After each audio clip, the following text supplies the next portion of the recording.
Welcome to the lab. I'm your host, Joshua Diaz. It's good to see you. Good to be here. Uh, uh, Thank you for coming over from Trav Time and his remarkable interview with Nina, who is the ex-wife of Christopher Proudfoot. Christopher Proudfoot, stepfather of missing Sebastian Rogers, over a month now that Sebastian has been missing.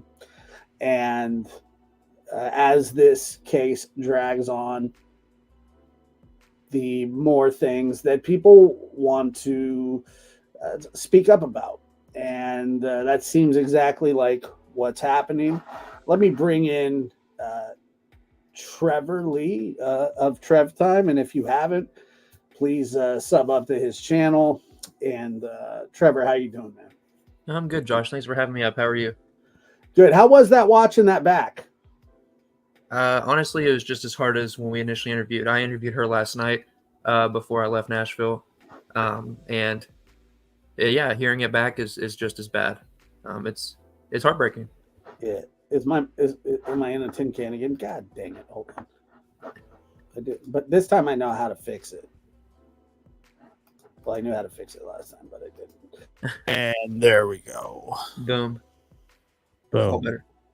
I love you guys. Mic check, 1, 2. Everybody knows. Everybody knows that if the mic's not sounding right, they know to tell me. And they did. And thank you guys. So you guys, how did this interview come about? So after the interview that you briefly popped up on that Smiley did, where Chris talked about the CPS and the belt and all that.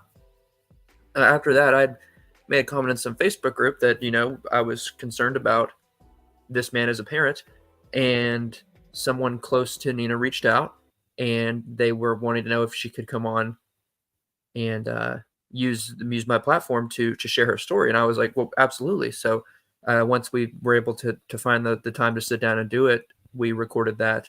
I say interview, but really it was her telling her story. Right. And I just gave her a place that it could be broadcast at. So, and I mean, that's, trust me, I've been there and I've done that before. I mean, you've seen me do that and go through it with victims, and I've been, accosted for it, called all kinds of names. Most people though do appreciate, it's funny when I hear, because this was what's going to happen with the people who don't either appreciate or find this kind of interview worthwhile. And to that, I would say, did you listen to the interview? Now, if you don't believe her, and I believe her. Okay. Let's just put that out there. I believe what she's saying. From what I watched, it was pretty compelling and heartfelt and scary and all those things. But you probably didn't realize that you will end up getting some backlash, right?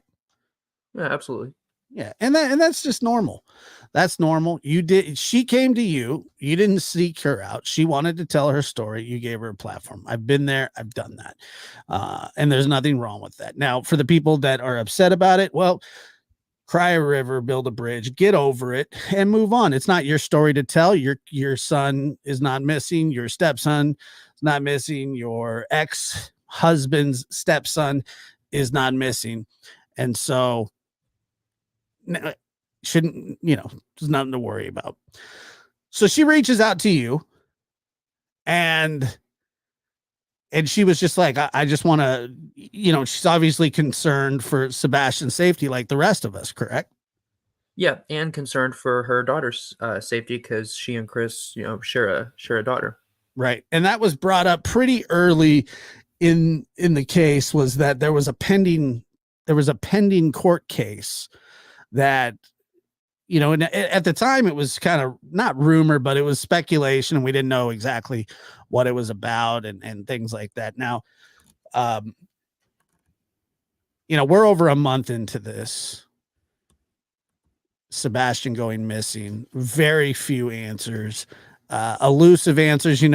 Chris and Katie do interviews, but there are discrepancies. One of the biggest, there's a bunch of them, but I do remember early on Chris claiming that he had passed a polygraph. Do you remember that?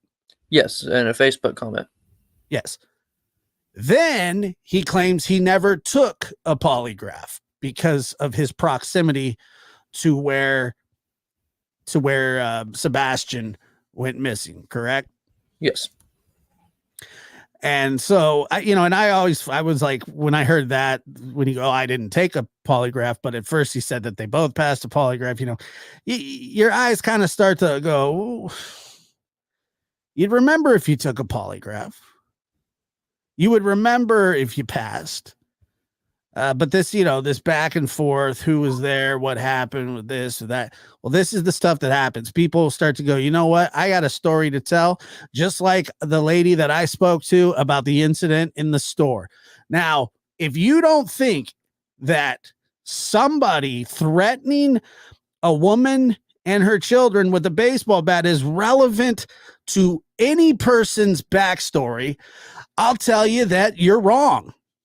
And I will die on that hill. Okay. I'll die on that hill. Because anybody that is willing to do that, anybody that's willing to go that far is a danger, especially when a child goes missing. Anybody that's willing to bust a child's lip, according to Nina. Now, I did speak with Chris a little bit, not much. He doesn't have a lot to say. But it's all relevant, whether people think it is or not. Like I said, that's why people have rap sheets. That's why people have, criminal records, or that's why, people show up and say these things. So what was it to you? Okay, so you did say that she had some stuff that she wanted to discuss after the recording ended that you were going to put out. Yeah, so I'll pull those up. She had just stated once we had finished recording, she said she figured that would happen, where some things would just went blank it was a 2-hour story to tell, so things were going to get left out. Is it so? What is it? Were you in contact with her during the show? Yes. And is she doing okay? She is. It's very hard on her, just even knowing that it's out there, because it just makes her so nervous to see the reaction. But as far as in my chat, people were overwhelmingly in support of her, and I showed her that, and she's incredibly grateful for all of it. She just wanted her voice heard, and it was.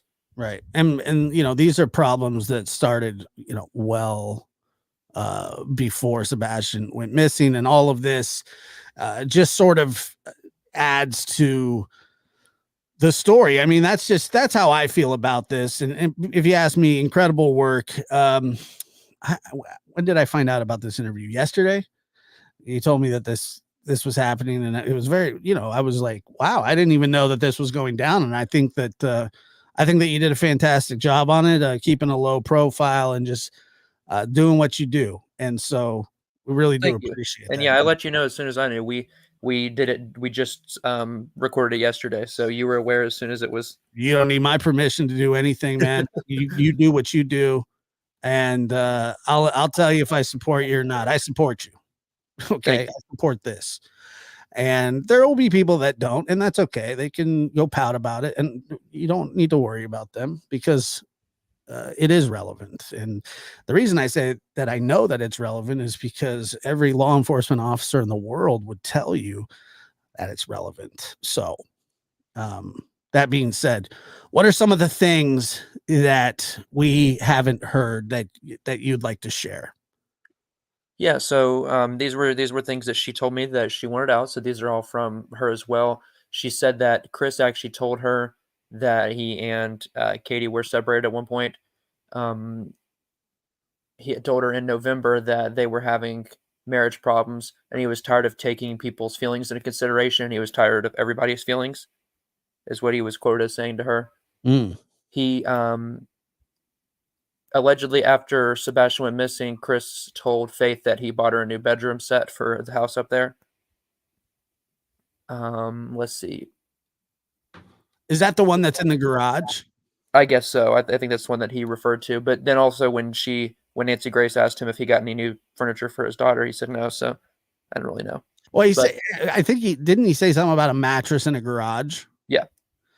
That it was given to him. Yeah, something like that.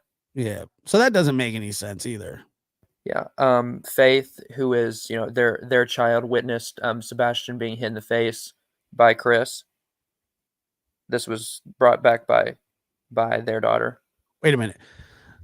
You're saying that Faith, Nina's daughter, witnessed Chris Proudfoot hitting Sebastian Rogers in the face? Yes. Okay. Just if we're talking about if things are relevant or not, that seems pretty relevant to me. Oh, I mean, that seems a little relevant to me. Yeah. And this one was hard, just the fact that a parent could even say this. Nina told me that Katie and Chris said they don't have many pictures of Sebastian because he looks stupid or looks dumb, when he takes pictures. Wow. He's of all the things that I wish weren't true, those two last statements, well, pretty much all of them. But I mean, Chris has yet to respond, and I don't know. I mean, all I got back from him was when I did message him about this, if he had any comment. I asked if he busted the child's lip, and he just wrote back LOL. That was his response, LOL. And so, and I was like, do you have anything, you want to say? And people say, oh, well, you're fishing for drama. No, I was actually giving him a chance to say what, to kind of say, well, hey, this isn't how this is. What I got back was an LOL. And then he said, I can't comment because I haven't heard it, LOL or something. And then, no, it was when I asked the question, LOL. And then I said, so is that your comment? And then he said, well, I can't comment because I haven't. You would know if you did that or not. Like, you don't need to hear it from her, I wouldn't think. So we have a child, Chris Proudfoot's child, witnessed Chris Proudfoot putting his hands on Sebastian, hitting Sebastian allegedly. Okay. Which is, and then so then you also have the, the belt situation, and there's just a lot of smoke about this. And what made you decide again to take this interview and put this out? Let me just hear your thought process there. Were you hesitant at all, or did you know that this is going to happen one way or the other with somebody? I might as well be the person. Well, she asked if so the person that had put us in contact had told her that they trusted and believed that I'd be a good platform for her to come to, and with her being a survivor of this and having this story to tell, I felt it was my responsibility now as having this platform to allow her to use it. That's the whole reason I started a channel, is to give people a voice, and I would be a complete hypocrite if I turned anybody down from that opportunity.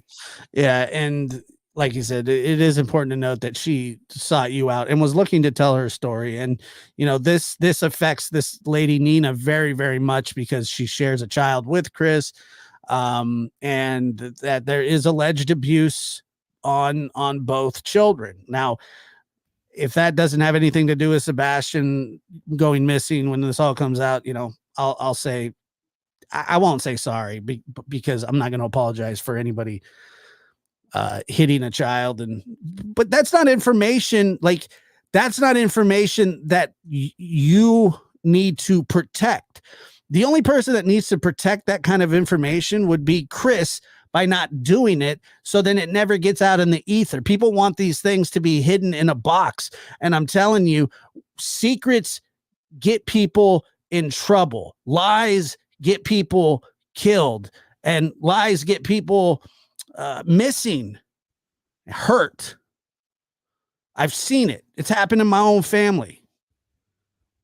Okay, so we have a missing child. Everything's relevant. Everything is relevant. And I'll back you on that all day. Okay. So, you know, you don't want that kind of stuff to come out, then don't do that kind of stuff, I guess. I mean, what else do you want me to tell? What else do you want me to tell you? You know, so tell me to you what stuck out to you in this interview. Anything jump out to you? I mean, all of it was shocking. Hearing how much his family appeared to support him in all of these endeavors was sad. You know, it's one thing if somebody chooses to do things like this, but as a family member to not sit there and say, hey, okay, you got to step back. Like, this is not okay what you're doing. And instead enabling it is dangerous. Right. And, you know, a lot of people have had a negative thought about Chris, but, you know, you would think that Katie would know a lot of these things that are going on or that have gone on, or, and to, you know, hopefully it's not, how would you say this? That she just hadn't turned a blind eye, you know, and, to this situation. Now it is reported that, the parents all met with TBI. Was it yesterday? I read Yes. in the, okay. So met with them yesterday. You know, This was a scheduled meeting, just for reference. I think some people thought it was like a huge break that they were calling them in for. This was scheduled. When I met Seth on the ground when I was in Nashville, he told me that they were having that meeting the next day. It was planned. They were going to go over some footage. Right. And how do you know how long that had been planned? I don't, but it had been they were going to talk about, they were going to show them. I don't think he had really seen any footage, because in one of his interviews, he spoke about the footage at the restaurant, but he said he hadn't seen it yet. So I think they were finally sitting them down and showing them what they had, at least from the restaurant. Right. So once again, so the biggest standout to you was what in this interview? Like I said, there were probably a few, but one was definitely the amount of family members of Chris's that appeared to participate or enable his actions. And then just the persistence of it, you know, the fact that this has gone on for so many years, and that, you know, it's just hard to hear. So let's see. Please drop. Let's see.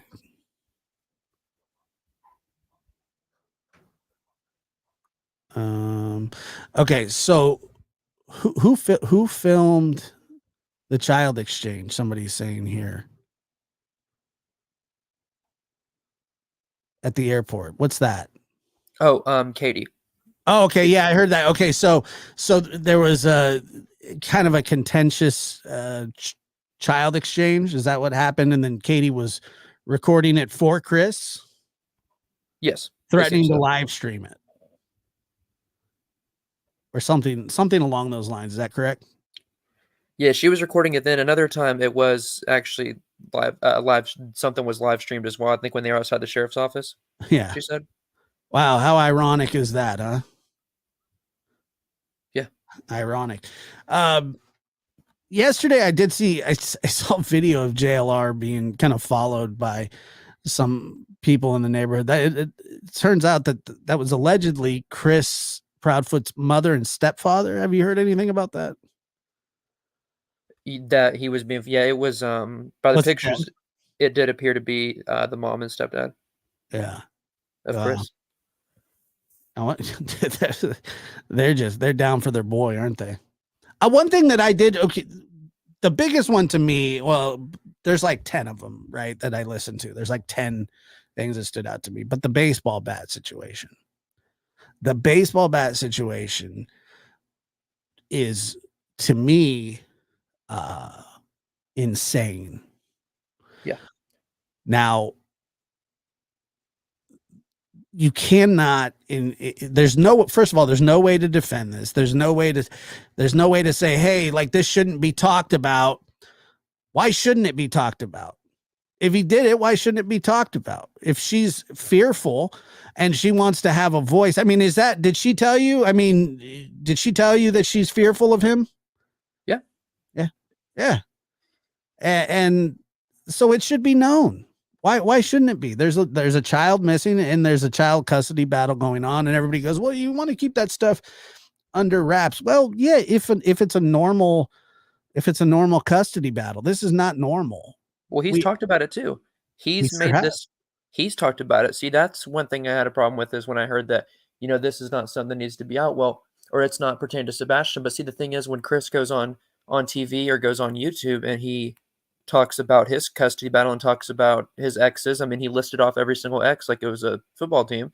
And he talked all about just, the situations and how he can call them and how he's still friendly with them. I mean, things that don't pertain to Sebastian at all. So I don't see why it's a problem that she tells her story, because he talks about the case. I think she should have a chance to speak as well. Problem, Trevor. It's not a problem.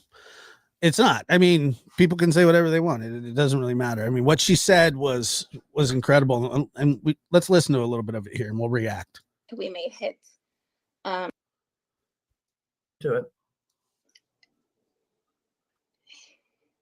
And by the way, and if you can, drop Trevor's channel link and video link, and you can watch the entire interview uninterrupted on Trevor's channel. I'm very protective over my kids.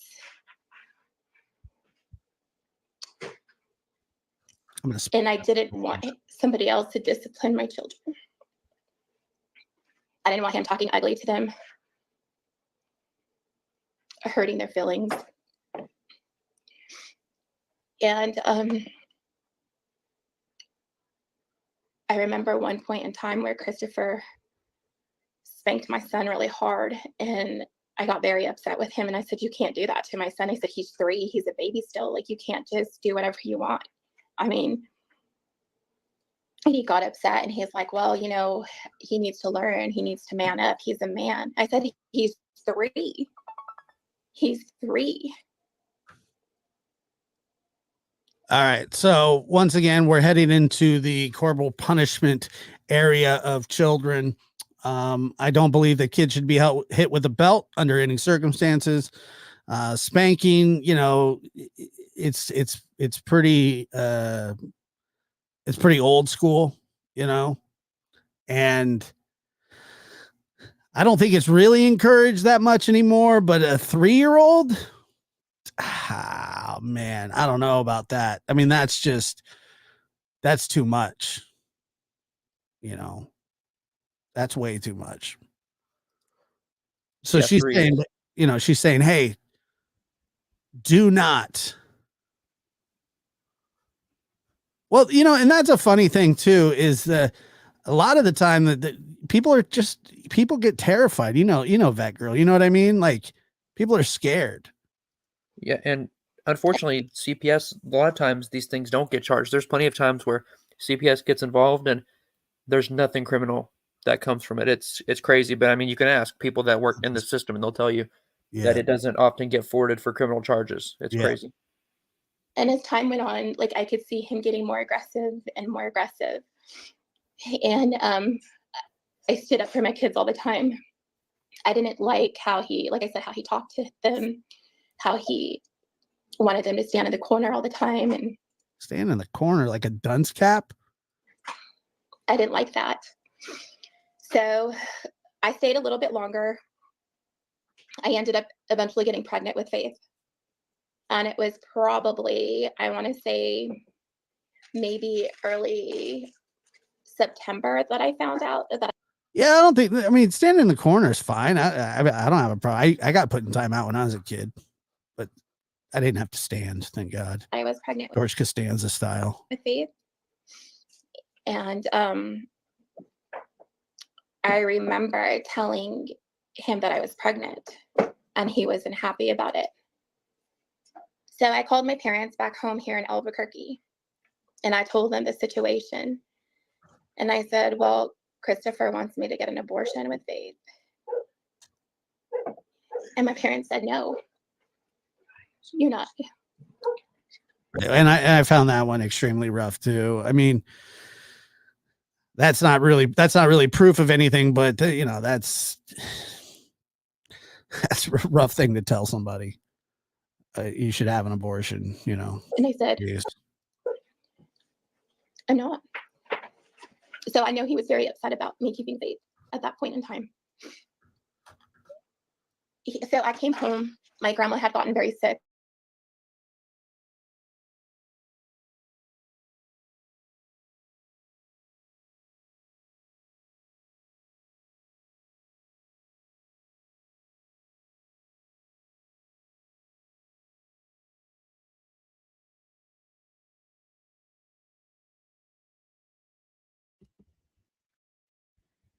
Well,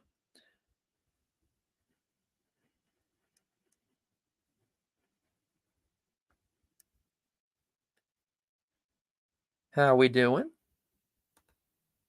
Stand by. Technical difficulties.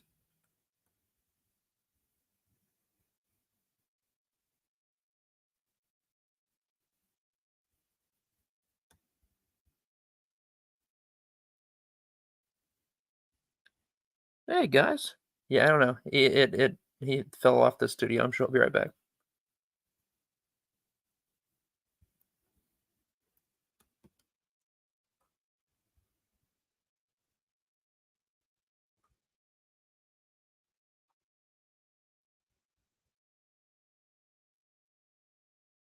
Do not change the channel.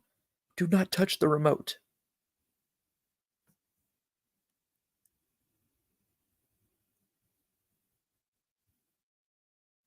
We got Chris in the house. Oops. Oh, there he's back. Yeah, I don't know what happened. Hold on. Did somebody say McDonough? Yep. Dang. Hold on one second.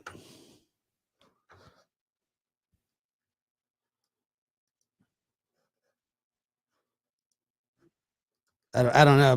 My whole like it just I'm back. Okay, that's all that matters. I don't know, man. It just booted me.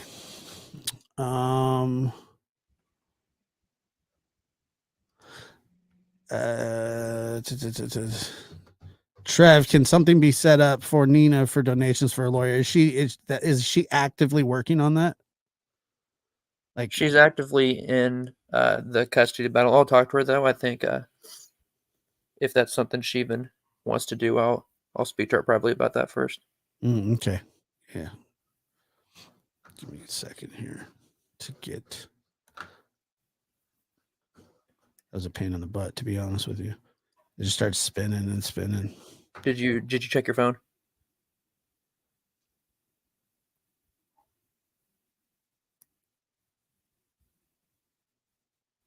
No. Oh, they said Chris wanted you to check your phone. Oh no, yeah, no, I did. Oh, I did. okay. Hi. What's up? What's up, man? Trav, how are you, buddy? Hey, Chris, good to see you. Chris. Good to be seen. Officially, there you guys are. How are you, man? Good to see Good. you. I am fascinated by this talk here. Yeah. So you guys keep going. I was a fly on the wall back there, but I thought, you know what? I got to hear what she said. Yeah, man. So our boy Trevor, he took a trip down to Nashville, and this lady who is Chris Proudfoot's ex-wife reached out to Trevor to share her story. And it is you haven't heard much of it, correct? No, I literally have been watching the last 15 minutes. Okay. So I guess the cliff notes are that, you know, there was a contentious custody battle between him and Nina, which is the ex-wife. And she has stated that he threatened her and her children with a baseball bat. She's also stated that he busted one of the children's lip. She had braces and she didn't want her nails cut, so he smacked her in the face and busted her lip, among many other things. But one of the most notable things that I heard was what Trevor just. So Trevor, tell Chris what you told me about what Faith witnessed. So she witnessed Chris, Sebastian's stepdad, hitting Sebastian in the face, and she did witness this. How long ago was this, Trev?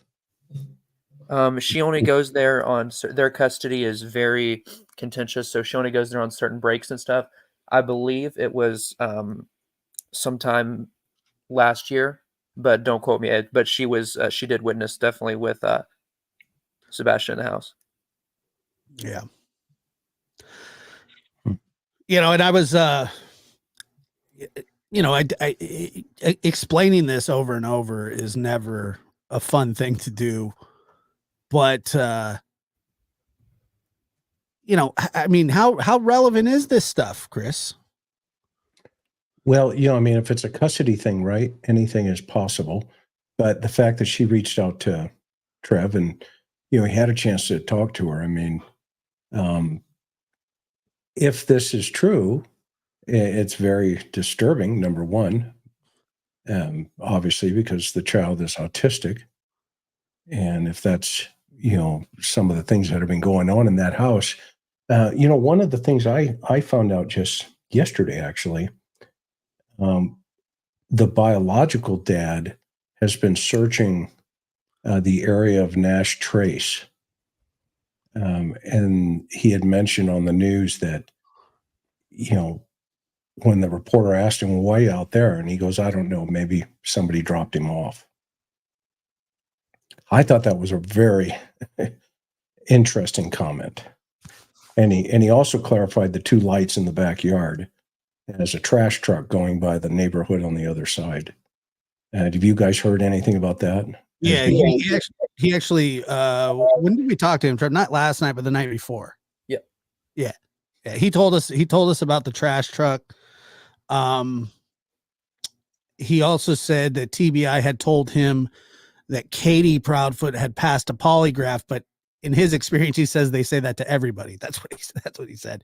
And then remember early on, Chris Proudfoot had said that he passed a polygraph, but then he told Nancy Grace, who, by the way, I caught you on Nancy the other day. Good job. It was a great show.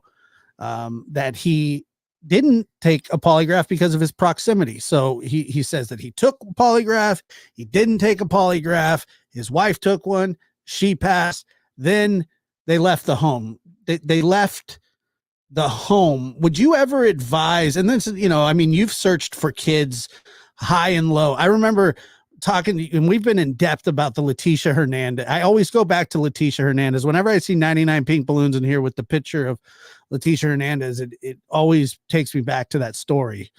And you guys searched high and low for a long, long time. Yep. Did the parents ever leave the house, or were they waiting for her to come back? They waited for her.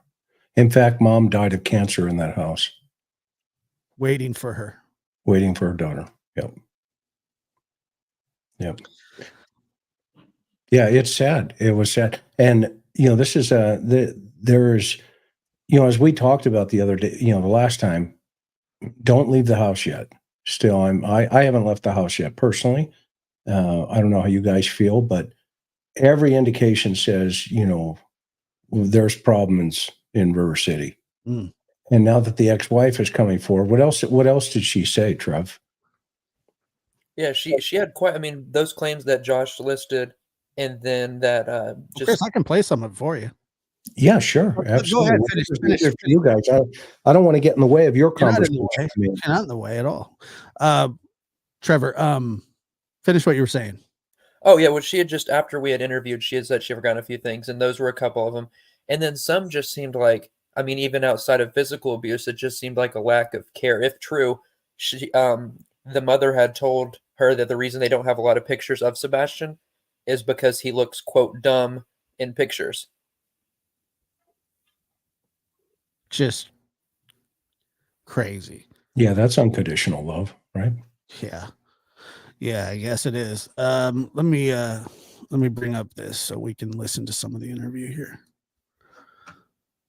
And once again, the full uninterrupted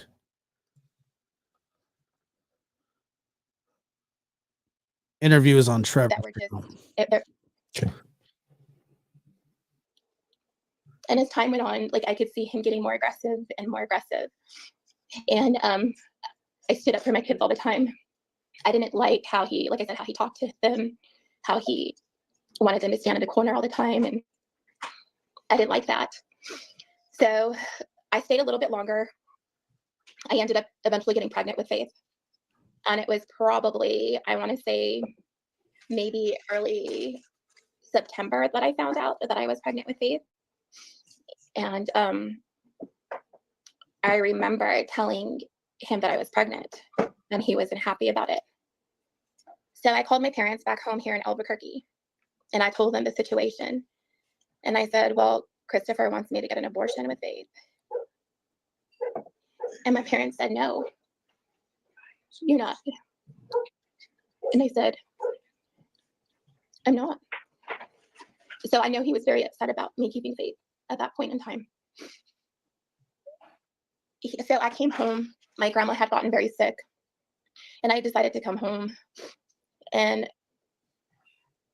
after that, I just kind of stayed here in New Mexico, because at that time we weren't getting. One thing I did want to say is that, Chris, when you and I had first talked about this interview, or not interview, but this case, and it was kind of sight unseen for you, and that was on purpose. One of the things that you said was that you would have all of his ex-wives in an interview room. And Trev starting the chain. Keep going, buddy. That's awesome. I mean, it's funny because, like I told him, I go, I didn't even know about this. Like that it was happening. He's all, you found out when I found out, and I was like, do what you got, do what you do, man. I think it's great work, if you ask me. So that should have never happened. But I saw things, like I said, that were just. I can't tell you how much wealth of information come from those that used to live with people. It's just a ton. It's a floodgate sometimes. Secret life. Bingo. It wasn't right about him. So I moved home, and I did my whole pregnancy by myself. And so I finally, my friends back there in California, my neighbors right across the street, were actually calling me. I had one good friend, which is still a really good friend of mine to this day. She called me and said, Nina, Christopher's getting rid of your furniture and getting rid of your stuff. And I was like, what? And Mike says, if he wasn't home, then what's the point of this? Explain. Well, Mike, how do you know he was home or he wasn't home? All we know is that he said that he wasn't home. I didn't hear law enforcement say it. People tend to be where they want to be in theory, but not in the physical realm. So, Mike, unless you know that he wasn't at home, I would just pay attention. I was like, what do you mean? He's like, yeah, he's sorry. Way, like, go ahead. You're home. I was just saying, let's say under the theory that he ran away. Well, what if he was running from something? Then that automatically becomes relevant, in my opinion, if that's what pushed him to go. Yeah. Yeah, exactly right.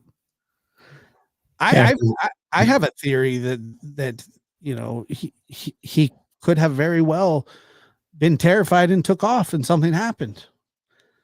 Yeah, and if he wasn't home, he's got nothing to worry about. What he needs to do is team up with the biological dad, and the two of them need to work it out and go find Sebastian. Well, I actually, it's funny that you bring that up, because I told both of them that both of you, well, so I have no criticisms of Seth. I just don't. Right. And hey, there she is right there. 99 pink balloons. Look at that picture, Chris. Yeah. December 16th, 1989. Sending much love to Nina and her children. God bless Trevor. God bless Josh, Trevor, Chris, for their support. Thank you. We appreciate that so much. So yeah, let me just play some of this for you. We'll get just, Like we'll he's be getting here all in day. bed. So it's like, no way.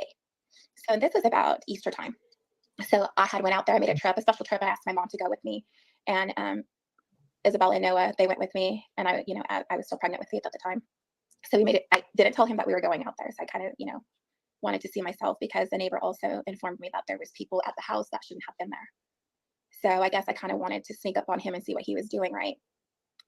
And well, I did. Okay, so let me just say this. So I told Chris, I said, that Seth has said, he went on the news. The title was that, he hasn't spoken to them in at least, I think it was at 2 weeks, if we're not at 3 weeks now. And I mentioned that to Chris, and Chris's response was that he hasn't reached out to us either. My phone, he knows my phone's always on. Beautiful. we pulled up. So then I mentioned that to Seth, and Seth goes, well, I've just been out here searching. They know that I'm out here searching. I don't know why I need to make a special call to ask them to come help search, which I thought was a fantastic answer. Into the driveway, into the driveway, and he was coming out the front door with a bed that he was giving to the neighbor, which was my son's bed. And as soon, the look on his face was like a deer in headlights. And he dropped the bed right there in the front yard, went back in the front door, slammed the door, and locked it on my kids. And my mom told me at that point, she said, I can't believe he's doing this. Like, what is he doing? So I go in and I unlock the door, and I said, what are you doing? I said, are you giving away my stuff? And he had nothing to say. So he brought the bed back in, because I knew that's what he was doing. And, the neighbor across the street, like I said, told me. So we stayed there. It was super uncomfortable. My mom felt the tension between the both of us. My children felt it as well. And at the time, Faith started moving. Like I could start, I felt her moving around in my stomach. And I told Christopher, I said, look, I said, put your hand on my stomach. I said, can you feel her move? He said, no. When you're pregnant, you always think that your spouse is going to be super supportive and be super excited that you're pregnant and bringing a life into this world for him, right? But I didn't get that. I didn't get that support that I needed. So we had a conversation my mom brought up between Christopher, myself, and her. And she had said, do you not want Faith? Like, do you not want this baby? And Christopher stated to my mom, he wasn't happy. And he said, what if one of them dies? What if Faith dies or Nina dies on the table, or when she's having this baby? Like, my mom said, don't talk like that. Like, why are you talking like that? They're still here. So we left again after a couple of days. We came home to Albuquerque, and still I tried working it out where we were at, but it just wasn't working. I wanted out. And I had Faith on my own. Christopher called the hospital. I told him on June 1st that I got admitted into the hospital. And Faith arrived at June 2nd, about 3 or 4 in the morning. And he kept calling the hospital and saying that my wife is in labor, she's there. But Christopher was just so rude and hateful, and he wasn't even there. So then he arrived a couple days later after I had Faith. And he was, the doctors and the nurses there were on high alert due to the fact that they heard Christopher over the phone on how he was being disrespectful to the nurses that were on call that night, as I was waiting to have her. And I asked that they not give him any more information. So he arrived. I had Faith. He arrived a couple days later, like I said. And you could just tell the look on his face, like he wasn't happy at all. Like, didn't say, hey, you did a good job. Didn't say, I'm so happy that you brought my daughter into this world. Like, nothing. And I remember my sister was holding Faith, and she had to ask Chris, do you want to hold her? He said, I guess. So she handed her over to Chris. And he stayed there with me for a couple more days because I had a C-section. And on one of the occasions, I can't really recall what was happening, but he was raising his voice and he was talking to me very disrespectful in front of one of the nurses. And she had told him, look, she just brought life into this world. She just got major surgery and you're yelling at her. And I have a problem with that. She said, if you continue to do this, I'm going to have to tell social services to come down here. And I'm also going to have to ask you to leave the hospital and not return. So at that point in time, he kind of calmed down after he heard that. But unfortunately, that didn't last very long. He continued to do that. So social services at the hospital was told to come down. And he was pretty much, she said, you can't do that here.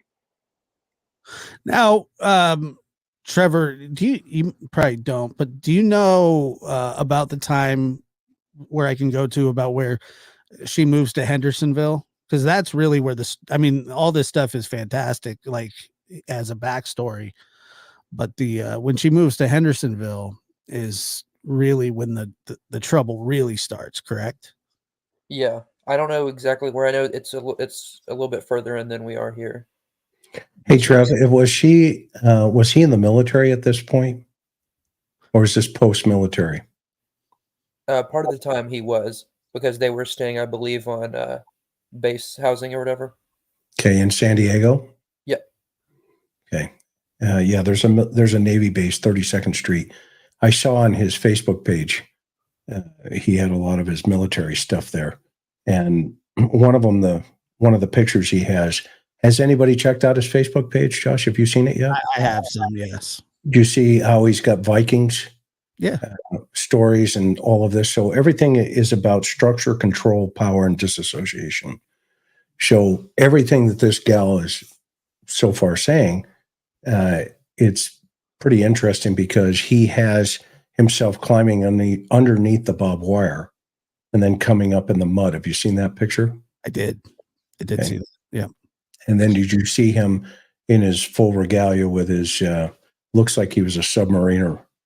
I did see it, but I didn't check out rank. I didn't notice that. But what I did notice is a lot of the inspirational motivation stuff that he puts on is basically, who cares what other people think of you as long as you're doing what you're supposed to do, and things like that. So I saw a lot of that. And you're right, yeah, a lot of structure, control, and a lot of that can be military life, but typically, I don't know. But I totally get what you're saying. Well, military, right, is, that structure and control is one thing, but then if it disassociates yourself from your family environment, then that goes into a different category, right? So, because what happens when these folks sometimes come out of the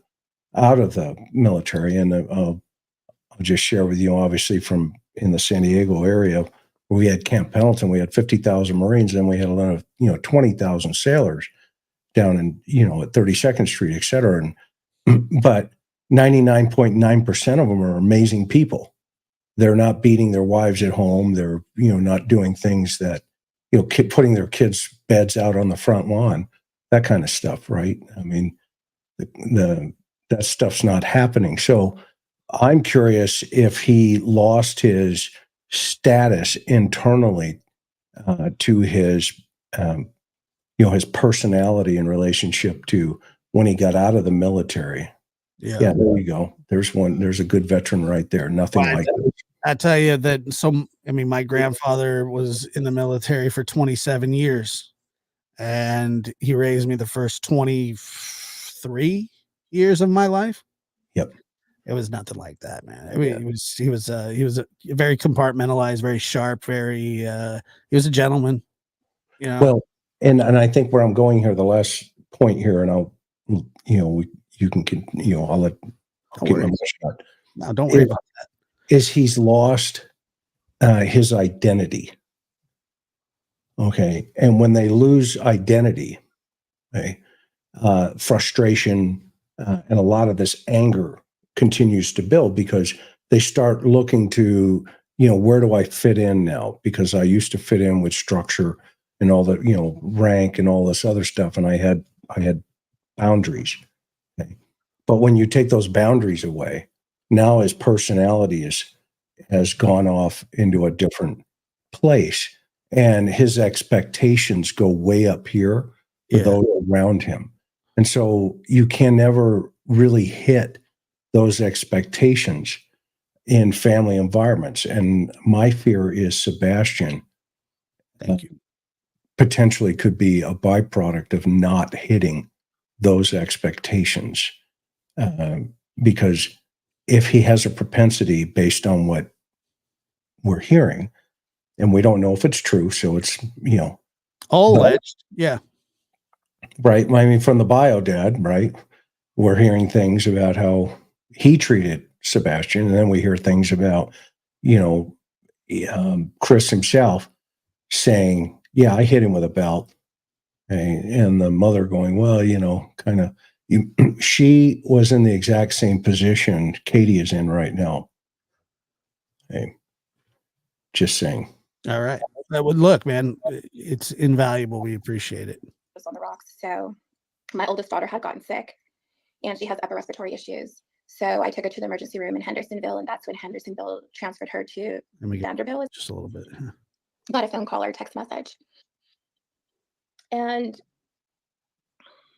a phone call, like as soon as Christopher was leaving, he settled us in, got a storage unit, going to be ready until the end of August, about the end of August. So it was really uncomfortable living there. Terry and Kathy would always bicker at each other, and she'd be bickering with Christopher, and, my kids were a problem, an issue. It was always something. I felt really uncomfortable and I wanted to come home. I just wanted to come home. Sure. The mom came up with an idea. She goes, well, since you guys, we'll be moving to Hendersonville. And I was like, nah. I felt like, okay, well, maybe. And he's like, well, you'll get help. You're going to get help from my family. And, but I was already getting help here from my parents, with my other two children that they helped me raise. So that I went along with it. Like I said earlier, even though I knew it was wrong to go, I still went hoping that my marriage would work out. So she ended up taking Faith, although I was against it. Kathy Bowersox and her brother Duran ended up taking Faith. And my mom and dad were like, my mom started crying. She goes, why are you letting them take the baby? And I said, because Christopher said that it's going to be too hard for her to travel, to travel. And I'm sorry. They went back. So Kathy and Big D went back to Tennessee. So 2 weeks later, about 3 weeks, maybe 3 weeks later, Kathy ended up coming back by herself. I do apologize. She came back by herself to pick up Faith. She was here in Albuquerque for one night. And I was, even though I was against it, I let her go with Kathy because Christopher said it was going to be too hard to travel with her being a new baby. So he came out from San Diego, rented a U-Haul, packed all our stuff, and we pretty much left. And that's how I ended up in Hendersonville, Tennessee. That's when my whole life changed. That's when my nightmare happened. We lived with his mother and his stepfather, Terry, for about a good month because our apartment wasn't going to be ready until the end of August, about the end of August. So it was really uncomfortable living there. Terry and Kathy would always bicker at each other, and she'd be bickering with Christopher, and, my kids were a problem, an issue. It was always something. I felt really uncomfortable and I wanted to come home. I just wanted to come home to everything that I knew. I wanted my mom and my dad, even though I was a grown woman, I needed that. So we all had to get along, tried to for the most part, but it was just an awkward situation. I always felt like we were the outcast. Never felt accepted by the Proudfits or the Bowersox. On one occasion, Christopher was cutting my oldest daughter's nails and she didn't want her nails cut. And Christopher, grabbed a hold of her hand and she pulled her hand away. And my daughter at the time had braces. He backhand Isabel in the face and busted her whole lip open.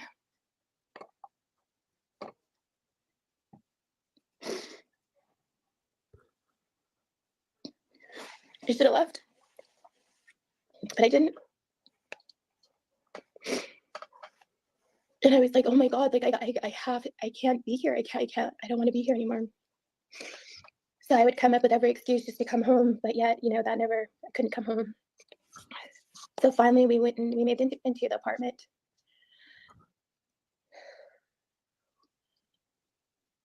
And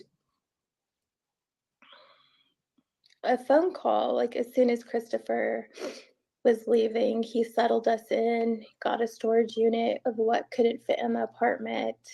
He got everything ready, all right? Him and his family.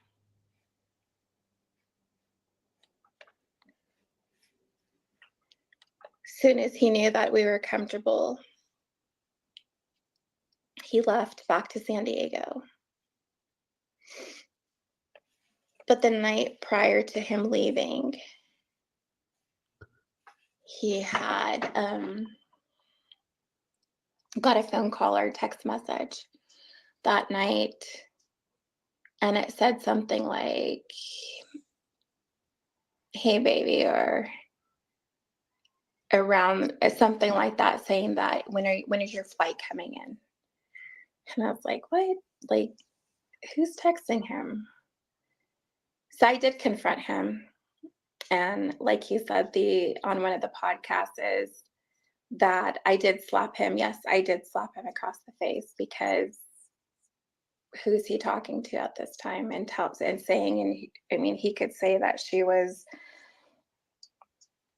lesbian, up and down, but at this point in time, I didn't know what to believe.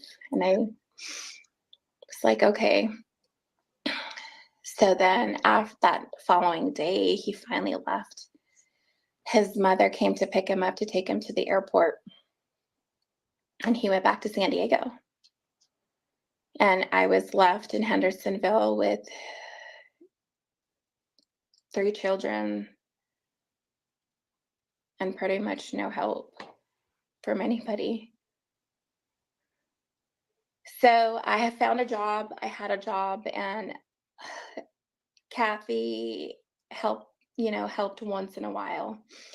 And I needed to find a babysitter. So his biological father, Michael, and his stepmother, Linda, at that point in time offered their services and said that, they can take care of my 2 older children. And Kathy didn't want Faith going over to Michael's house.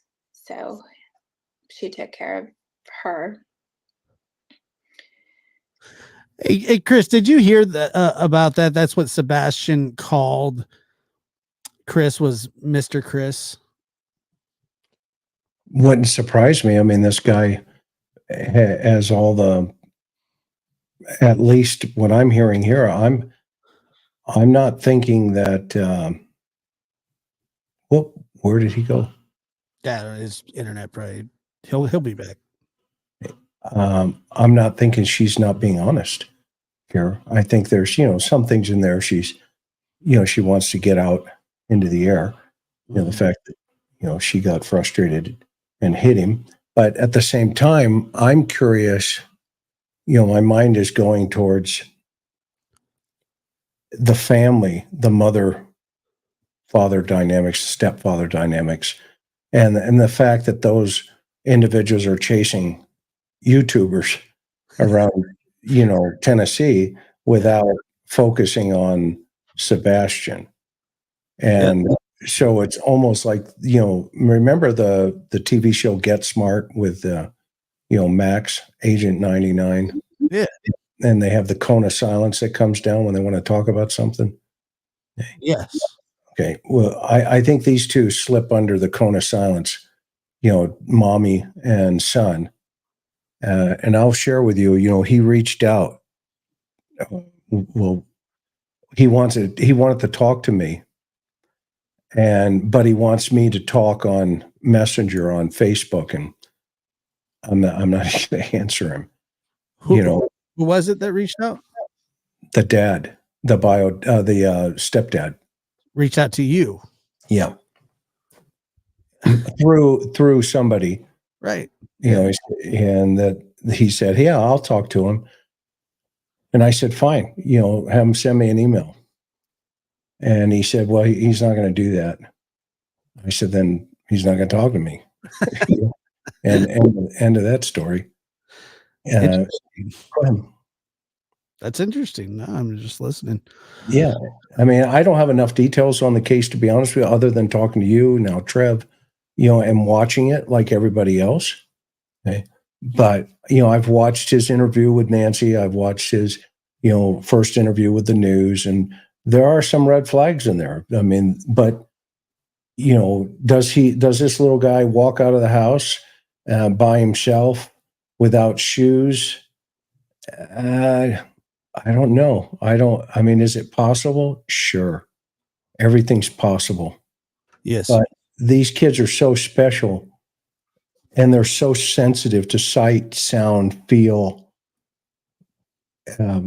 If you had stepped into an ant pile and you were autistic, that's going to stay with you for the rest of your existence.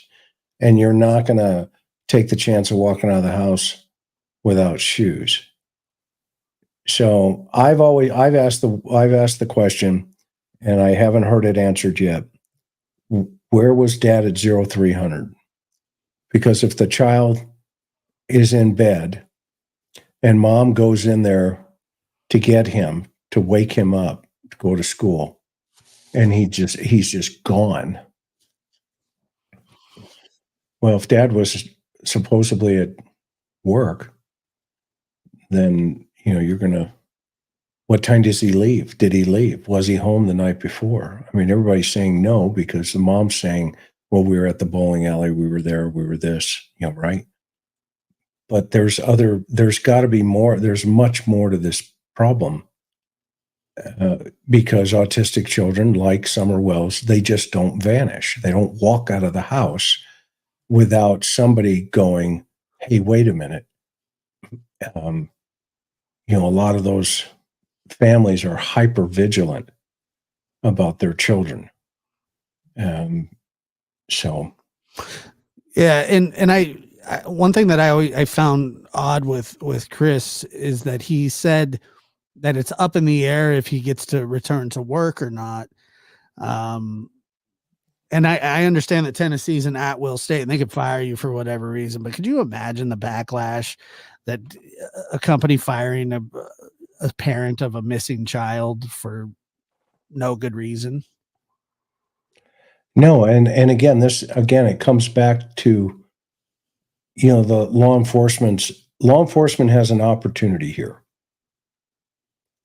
Like the law enforcement in Soto, like the, you know, other cases that we've seen recently.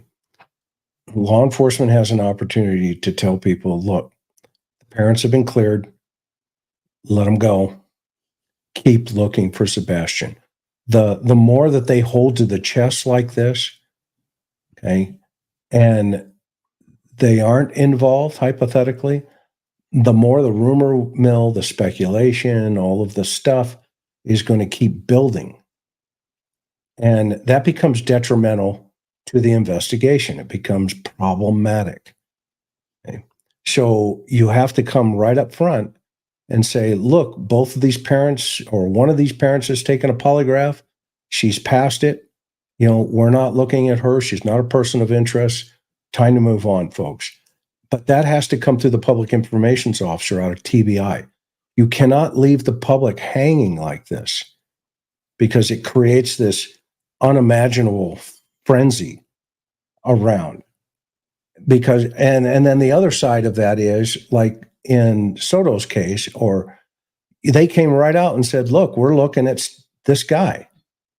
Okay, there's a problem here. If anybody has seen, you know, Maddie, we would like to know if you've seen these two together. And the same with Stearns, you know, they came right out and said, look, you know, this is not lining up. It's not lining up. If anybody has seen something, please give us a shout. And lo and behold, oh, well, the flat tire incident and all this other stuff starts coming to the surface. So it needs to, the communication is as important as the investigation. Fail to communicate, fail to investigate, because things get shut down. And they get shut down into this cone of silence. And you don't have to put much. You can hold back what they call holdback information. You don't have to come tell the public, hey, we know A, B, C, and D. No, you want stuff that only the perpetrator would know.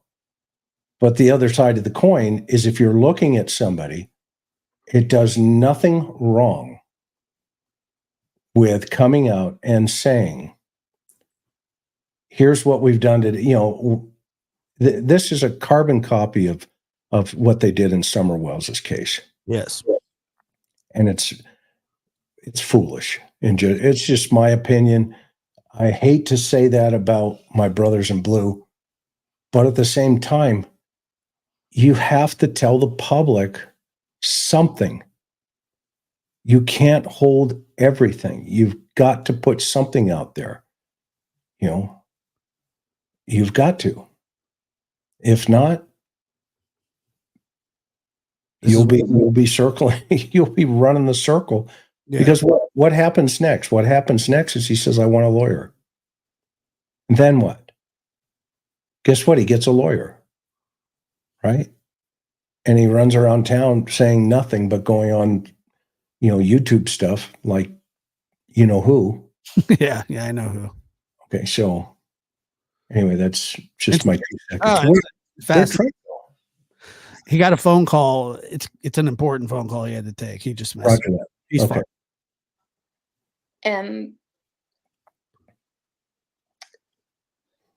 At that point in time, Christopher, we were still communicating. And like I said, our marriage was on the rocks. So my oldest daughter had gotten sick and she has upper respiratory issues. So I took her to the emergency room in Hendersonville, and that's when Hendersonville transferred her to Vanderbilt. Is that what I believe that hospital's name is? Let's stop for a second. And can we just contrast 2 cases in Tennessee? Seth and the missing college student who was recently discovered in the river. Right? What did they do for the public for this missing college student in Nashville, Tennessee? Well, then they put out video. Yeah. They said, here's what we have. We're looking for him. Anybody seen him? If you have information, please provide that information. Okay. Now, what happened? Right? The public started going, where is he? That poor child, what's going on? Okay. Meaning that young man, right? The college student. What's going on? Why is this no different? Now, they may not have video. Okay. And if they do have video, it may be suspicious in nature. Okay, that's fine. Hold back. Okay. But stamp down the rumors of flashlights in the backyard, this and that. The TBI should have come out and said, and they may have, maybe I missed it. They should have come out and said, ladies and gentlemen, we have eliminated those 2 lights in the backyard. They are trash truck. It was a trash truck going through the other neighborhood. No, you know who had to say that was the biological father. Yeah. And he, I think, because that was on the news yesterday, right? Yeah. Yeah. He actually told us that the day before, and it made sense. You know what I mean? Like it, and to kind of, get rid of that suspicion that people are magnifying those flashlights, trying to lay stuff, or what they thought were flashlights, trying to lay stuff over them, trying to match them up. It was just a whole thing. So, I totally get what you're saying. But the one thing that I always go back to is they say that they have no, and look, they could be, because they did not, I'm not saying that they didn't tell the truth. Like, these are investigative tactics, and I understand that. but they said that nothing led them to the landfill search, that they just out of abundance of caution ended up searching a landfill in Kentucky. But I'll tell you what led them to the landfill search. What? Sebastian took the trash out. well, then it comes out also, not only that. It was a little heavier than they thought. Yep. Right? The trash guy. Yep. Okay, so the public information officer and the case agent's job is to say to the PIO, hey, get this out there. Okay. The reason we went to the landfill was because blah, blah, blah. After they didn't find anything. Okay. Not before they didn't find anything. After they didn't find something. Okay. The PIO needs to stand there and go, look, the trash collector reported that the trash can appeared and felt a little bit heavier than normal when he picks up the trash in this area. Okay. This is the square, because by the way, those things are trash is dumped in geographic phases. Yeah. Okay. So you can go back for something like this and start digging through, the trash area. Okay.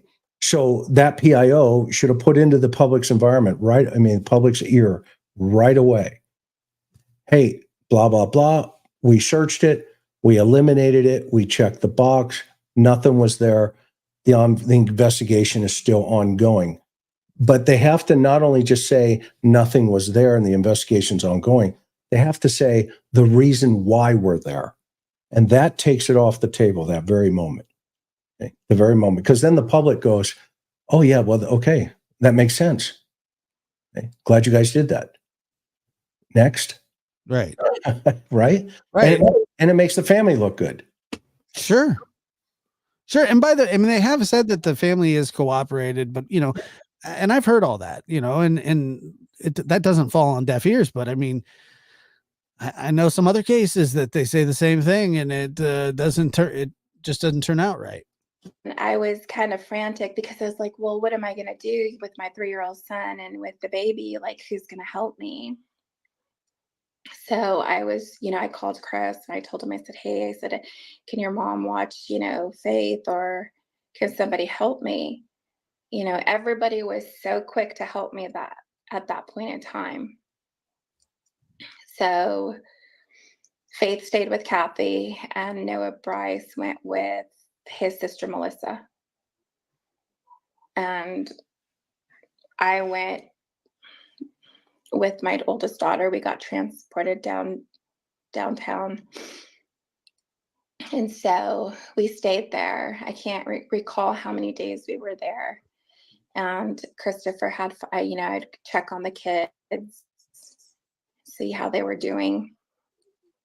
And that point in time, I was like, okay, well, we got discharged, telling everybody, okay, you can bring Noah back, and telling Kathy, okay, I'm going to be home so you can bring Faith back. Thinking that my children were going to come home to me.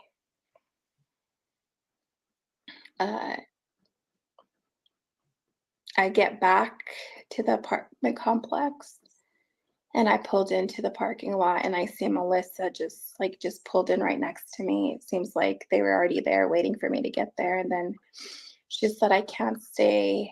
I would love to stay, but I can't stay because I don't know what they were doing. And she does, my son gets out of her van. And then we walk inside and I was waiting, for Faith to get there. And we weren't there but less than maybe 5 minutes. And I hear a knock at the door. And I was like, oh, great, Faith is home.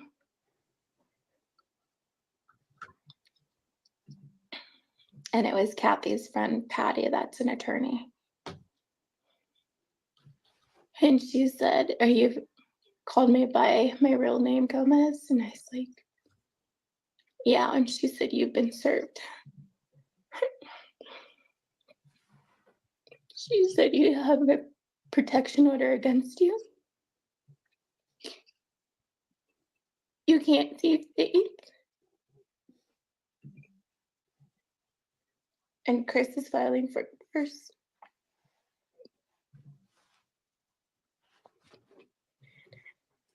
And I was like, what? So then I go back, and thinking like my heart just drops. Like, what? Like, is this a dream? Like, this can't be happening to me. Like, this cannot be happening to me right now. So then I get on the phone and I try calling Chris and he didn't answer. And then I was like, rushing around, and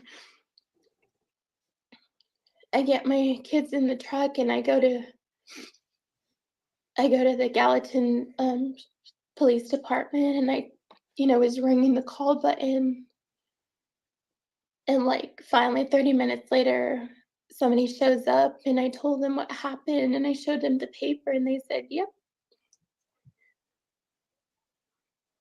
we can't help you.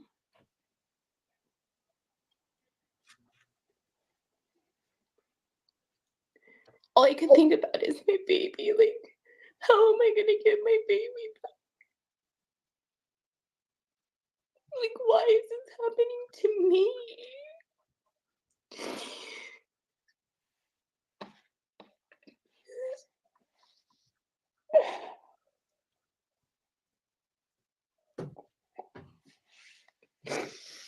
So I go to Kathy's house. By the way, this isn't some in the past, scorned lady.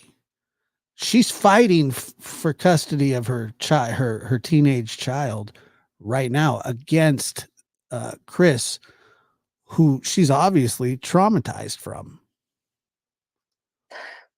Seems to be a pattern of people being traumatized by this guy, and does that make him guilty of anything with Sebastian? No, but it does kind of stack more circumstantial feelings and stuff towards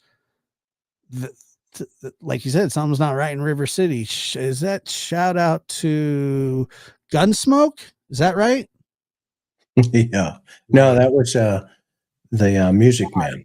Dodge City Gunsmoke. Dang it. Yeah, Dodge. But there, something's not right in River City is from the Music Man. But there's this idea that what's going on here, obviously we see a consistency in relationship to whose behavior, his or hers, right? And I'm not going to defend her if she slapped the guy. Okay, that's a no-brainer. You don't do that. But at the same time, okay, there's varieties of different types of abuse. There's mental, there's physical, emotional. Okay, all of those fall into categories of domestic violence. Okay, and in California, the penal code section for that is 273.5. Okay? And in this situation, it sounds like we have a very, very volatile environment going on here. And then you add outside elements to that volatility, i.e., family members, husbands, wives, etc., moms, dads, stepdads. There seems to be a consistency here. And if this is wife number 3 and he's on wife number 4, or is he on wife number 5?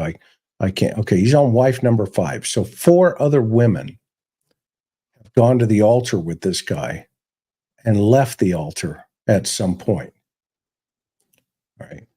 And so when you have to, from a victimology position and from an investigative behavioral analysis position, you have to step back and say, what? You know what? This guy's probably not a real good catch. Okay. Sure. So what's the malfunction? Okay. I'm sure there's a malfunction that presents itself. And here we hear, he gives testimony that, yeah, he slapped my kids. No, he doesn't want my daughter. I don't want you pregnant. Okay. And so what kind of emotion does that build in a relationship? Remember, thoughts, feelings, and emotions are behavior.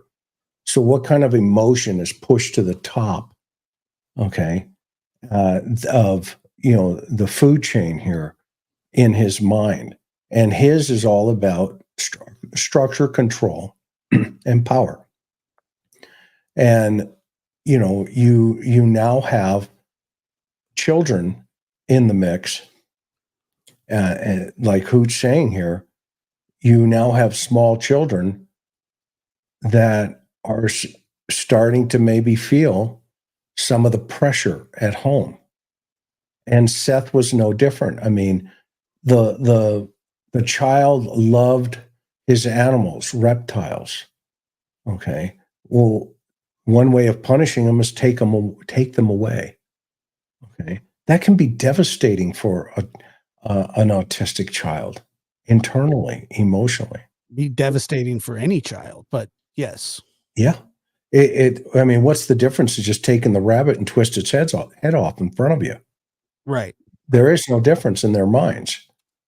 And so these are always things that I find very interesting, the way some of these things play out like this. And, we never know how it's going to unfold. But what we do know, okay, is 15-year-old autistic boys do not vanish unless they walked out of the house on their own. And in this situation, there's evidence that mom hears him at 10 o'clock and even says, hey, what are you doing in there, Bubba?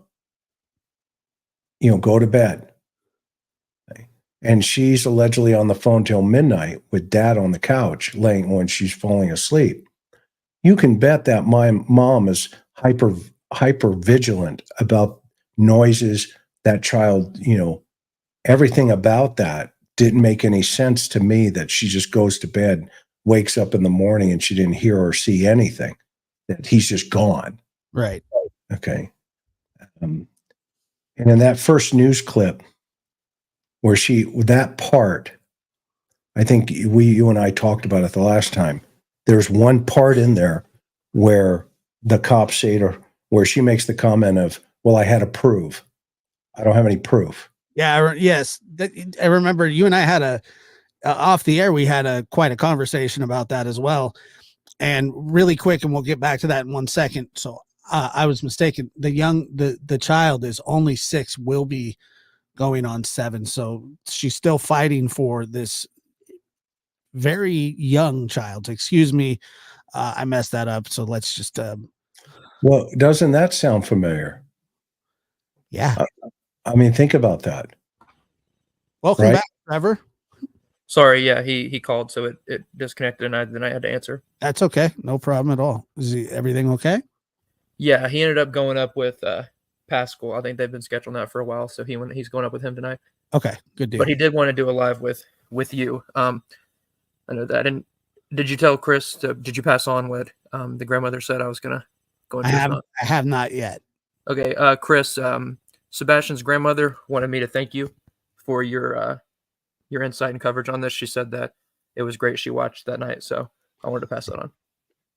Well, kudos to you, Trev. I mean, you've kicked a lot of stuff off here too, and it all helps, right? And I mean, I just think you're a genuine human being. You're a good person, and your heart's always been in the right place. And so tell her thank you very much. It's very kind of her to mention that. And I tell him hanging with us, he'll get a bad rap though. Oh yeah, I'm a magnet. He's a lightning rod, and so am I. I mean, it just but Trevor, so the same way that we all do, we all bounce ideas off each other. We all talk about these cases. We all talk about, just how we feel and how it's perceived. And Trevor is well beyond, his years when it comes to maturity. And, like I said, there'll be naysayers out there that go, what are you doing this for? And everybody likes to protect monsters, and everybody likes to, it's just got to do with anything. And that's what I always say. I would hate to have advice from somebody like that. What's this got to do with anything? It's like, gosh, Yeah. Hey, what did you think about that though? Where Trev, we were talking about the news report that mom gave, or the bio mom gave, where she made a comment. What was it? What was it exactly, Josh? It's kind of like, I have to prove, or I didn't have proof. Yeah. How can we prove that he went with no video? How can we prove that he went out the front door? Right. Something along those lines. But she said that, we can't prove that he went out the front door, or something just like that, and which was very, very odd statement. And that was like in one of the very first interviews. You remember that, Trevor? Yeah, and see, they've staked claim in the fact that he definitely went out the front door, and they've knocked down other ideas. When they talked about the window, they said that they would have heard something if he went out the window because he would have landed on mulch. They talked about at least one door because somebody asked about the back door being blocked, and he said it's not, but they said a door is blocked, I think, by furniture. So that eliminates whatever door that is. So I mean, you're knocking down options here, and then now that there's the talk about the security camera footage in the neighborhood, if it's true that there's footage, across the street or nearby and didn't catch anything, well, I'm sorry, but Sebastian wasn't invisible. If he was out there, you would see him. Well, and it's funny that you say that, Trevor, because they claim that there's no footage of him, and sort of like the landfill situation, we don't even know if that's true. They had a meeting with Seth and Katie, and I don't know where the hell Chris was, but I don't know if he was there or not, and they were going to go over some stuff, right? And which is a good thing, I think, obviously, but I mean, they could be holding that back too, which, could be part of their investigation tactics. But if he legitimately walked out of the house, the public needs to know that we're looking for a runaway. Yeah. Is the mother, is she work for Brink Security? I'm seeing it in your chat. She installs home security systems. She installs home security systems. Yeah. And she doesn't have a home security system in her house? Correct. With an autistic son? Correct. Okay. That's what I said. Well, then, Josh, you heard tonight, right, when Nina said when she got the call from Chris that Sebastian was missing, and one of the first things she asked was, "You have cameras in your house. What about that?" And he didn't respond to her. Right. It's always something. You know what I mean? It's always some. Is there? Isn't there? Isn't there? There is there? Or like the whole. There's no evidence of a crime or foul play, but there's no evidence that there's not foul play. That's the kind of stuff that you just go, well, what the hell? That's a really interesting one. I didn't even hear that before. Like when they talked, like in Summer's case, when they said, that they're exploring everything and there's no evidence of abduction, but they're looking every direction. With this, they said there's no evidence of a crime or whatever, but there's also no evidence that there wasn't a crime. What is that? Like, what are you saying there? Say nothing. Well, yeah, and the correct verbiage should have been, at this time in the phase of this investigation, we do not have enough evidence to point to a crime. However, we are not taking that off of the table. Yeah, because the way you word it there, it sounds like you're saying we don't have proof of a crime, but we're kind of thinking there's a crime, because you say there's no proof, but there's also nothing to say there's not, which to me sounds like you're saying we don't have anything to say there's a crime, but we're kind of looking in that direction. Well, yeah, I mean, right? Just the letters TBI, Tennessee Bureau of Investigations.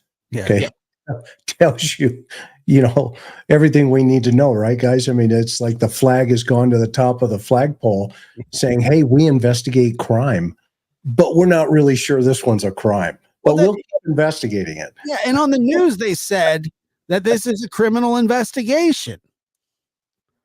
Remember when the news said that? Yeah. Right from the get-go. Good point. And you're going, well, so why don't they just say that like, obvious? Okay. So we're not sure that a crime took place, but we're not ruling out that a crime took place. It reminds me of a kid that I was training one time at the sporting goods store years and years ago. And somebody came up to him and asked him, they said, they brought a baseball mitt up to him. And he said, will this fit my son? He's, 8. And the kid says, it may. it may not.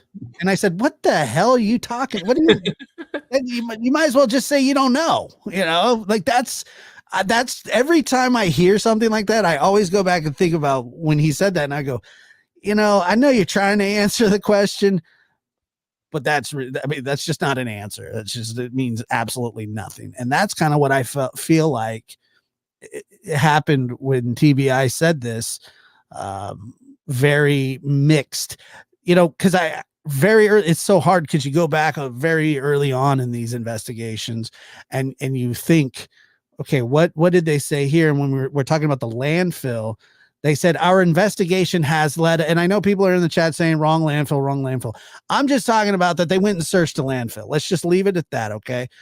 Because I don't know, we don't know much about that, but they did say in their press release. So first they say there was nothing that led us there. Then they said during the course of our investigation, it led us to a landfill. And you're going, well, why not just say that like the first time? Yeah. And this is what creates these problems. And they need to do a better job of that. Let's just say that. And if they keep going. If they did, meaning they kept the public updated, just like they did in the young man in Nashville that was missing. I mean, it was almost every other day you heard them come out and saying the investigation is still, hey, by the way, we got this video. Let us show you this. That was Nashville PD. Yeah.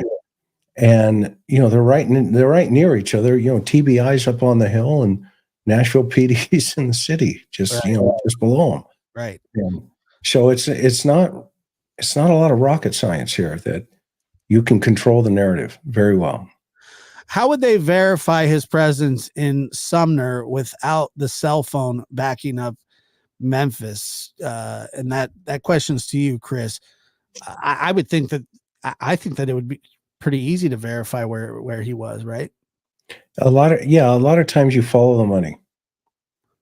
You get bank records, you get transaction records, gas stations, videos, or convenience stores, that kind of stuff, because people have to eat and they have to drink. Okay? And if you chase just those two elements, right, food and water, you'll be surprised what you can discover. You don't necessarily have to get car data. Okay, because if somebody's out of town and they say, hey, I was out of town for, A, B, C, and D for 2, 3, 4, 5 days. Right. Well, that's not going to be hard. You can subpoena their bank records behind the scenes. You just have to articulate in your probable cause affidavit that, during the course of this investigation, yada, yada. Or you can even have them sign off. You hand them a piece of paper and say, hey, can we have consent to, search your bank records? And if they say no, then you go, okay, I'll write that over here. And then you say, no problem, I'll get a search warrant. Get a warrant, yeah. Right. End of story. Right. Exactly right. Let me see here. Wake up, TBI. This is a repeat of the Wells case. I really hope it's not. I do get some of those same feelings. It's very hard not to. If he walked out, he would have had to disappear into thin air. Keep fighting the good fight, guys. That's what I'm saying. If they have evidence that he did walk out of the house, I think that the public should probably know about that. I don't think that that's something that's going to be damning to an investigation. We're looking for a runaway child. It doesn't seem like we're looking for a runaway child. We're looking in the woods. We're looking, I hope that it's a runaway child. That's the best case scenario.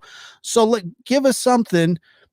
People are looking on the street corner, or, what if he caught a bus somewhere, or, who knows? I mean, there was just locally, it was a silver alert here where, she was like an 82-year-old lady when she had dementia, and she was walking her dog and disappeared. Like they couldn't find her. Right. So then they issued, a public safety alert and her last known location, and everybody was looking, everybody around was looking for her. And somehow she ended up on a bus to like 2 towns over. And she was like hanging out playing bongos or something. I don't know. I'm serious. Like, it was like, yeah. You're going, how the hell did she get all the way out there? But she did. And people were reviewing their cameras. Nobody saw anything, but it was like hour to hour update. You know, this block has been searched. This block has been searched, and people were really organizing, you know,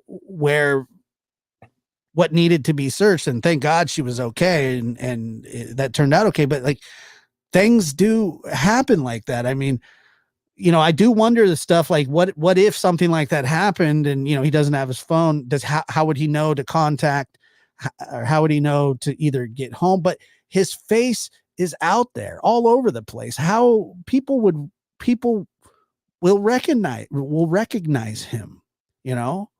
Yeah, I would think somebody would. You have to keep the pressure on. Maybe that's just me hoping. And the digital footprint, you know, going back to that earlier question for a second, you know, of course you're going to get the vehicle, you know, telematics and all that stuff, right? That's a no-brainer. But you want to correlate that stuff into, you know, small things, you know, waters and snacks and that kind of stuff, food. Yeah. Right. So yeah. For a month. This child's been gone a month. Yeah, that's ridiculous. Let's go a little further here. And I knock on the door. And I remember I had Christopher's stepmom, Linda, on the phone with me. She was on speakerphone, and I told her what was going on. Little did I know everybody was in on this. And Terry answered the door, which is Chris's stepfather. And he told me that I need to get off of his fucking property. Okay, stop. Trev, good job. You know what this teaches us? It teaches us that they know how to keep secrets. Yeah. Exactly. That's earth-shattering right there. That there's a whole collaborative effort behind the scenes when something's going down really bad. We know how to circle the wagons and we know how to keep secrets.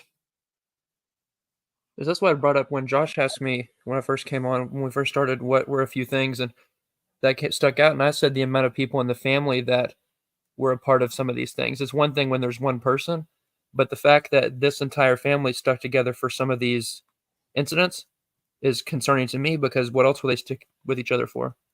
Right.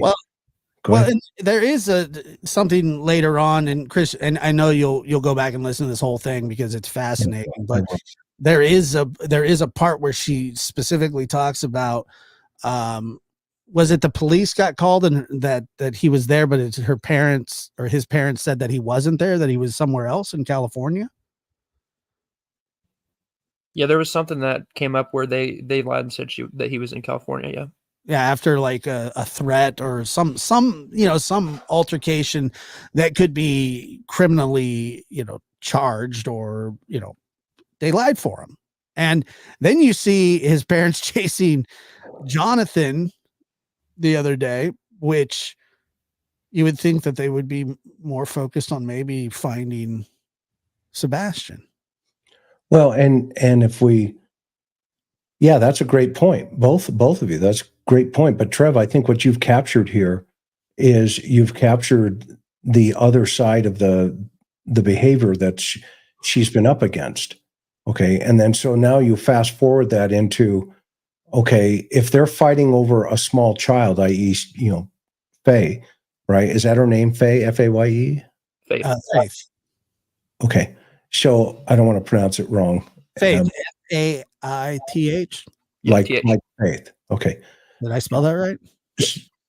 Yeah. So Trev, what you have flushed out here is, if they're willing to do this over that child, okay, his biological child, okay, if he's willing to, circle the wagons around that one and lie, okay, who's to say he won't do it for his non-biological child? Do you see the analysis there on that thought process? Okay. So we have to look at through that lens for a minute. And we have to say to ourselves, okay, well, wait a minute, what's going on here? The guy's fighting over his real child, and now his non-child, his non-biological child has vanished. Okay. And in the real child, he's hit, and he admits to hitting the non-biological child on YouTube. Okay. Yes. Am I accurate here? Is where I'm going? You're accurate, of course. I mean, and it was, it was stunning to hear some of those admissions, and I think a lot of that was him probably trying to get ahead of it, ahead of the situation, but he didn't really get ahead of it because he did kind of omit some things, and which is his prerogative. But I think he knew that at some point something like this was coming, and he had fended it off as long as he could. But when you go, according to Nina here, and I have no reason not to believe her. I do have some reason not to believe Chris, just because of some of the things that he's already talked about. You can't go around just treating people like crap your entire life and expect them not to speak out when a very tragic, scary situation is happening. I mean, she shares a 6-year-old daughter with this man, and she's terrified of him. And she has temporary custody of their child at the moment. So it is very troubling and disturbing at the same time. But none of it equates to him being completely responsible, but it also doesn't really dampen any of the suspicion. If there was something that could dampen his suspicion, we'd cover that too, but it doesn't really seem like there's much of that there. Move forward just a little bit more. And here little Noah, who's 3 years old, and my Isabella is 7. And they're standing behind me. And I said, please tell me what's going on. I said, where's Faith? I said, please give me my baby back. And he told me, get off my fucking property. And he took out a green and black baseball bat.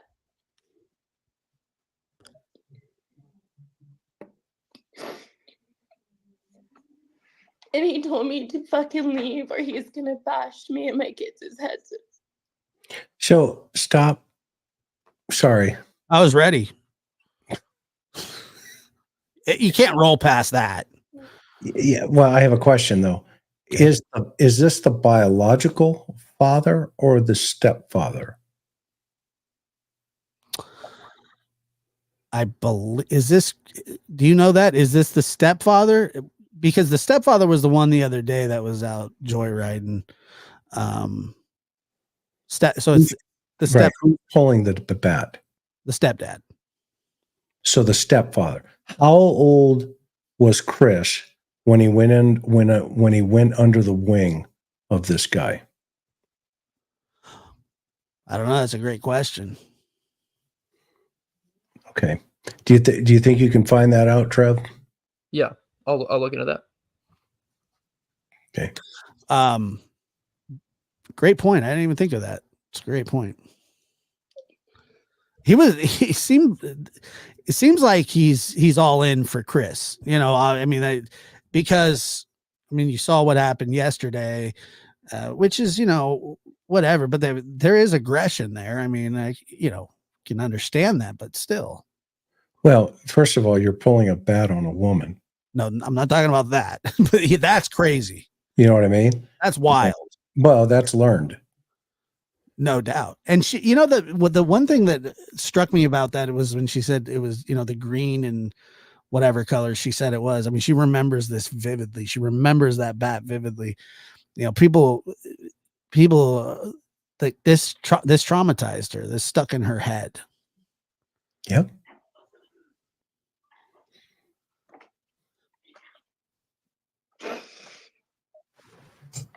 And inevitably, there will be scumbags who victim blame her. So me and my kids walked out to my truck and we got back in it. And I was like, oh my God, what do I do? This is a nightmare. What am I going to do? And Chris was inside of the house with. Oh yeah, that's a good point. So I did reach out to Chris Proudfoot, you know, if he wanted to defend himself or have, or just give a statement. I mean, you know, that's only fair, right? I mean, I think that's fair. This was his response when I said that, I said, you know, she's accused you of spanking a 3-year-old and busting her child's lip. And his response was LOL. Well, that was the same response as he had in the very first interview. But when you hear those responses and you hear the delivery in relationship to those responses, you know, you have to ask yourself, okay, this is a child that she's talking about. And if you didn't do it, then you don't laugh at it, right? Number one. I'd be pissed if somebody said that to me. Well, yeah, but he's not going to take that. He's smart enough to not put that on social media. Yeah. Okay. Right. But he's not smart enough to not do it. So that in of itself, he's kind of in the retreat right now, right? Yes. Because he's learning that social media is a new way of doing things. And we've said this, all three of us have said it for a long time. If you do it with dignity and correctness and the truth, it'll flush out potentially more things. And that's what's happening. Right. Mm-hmm. Right. The baby. I saw his shadow. And they lied for him and they said that he was in California and he really wasn't.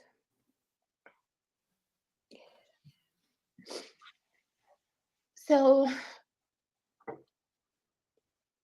we go back to the apartment and I'm trying to gather all my thoughts together. I'm trying to keep as calm as I can for my other 2 children, but all I could do is just cry and just think, like, what is my next move? What am I going to do now?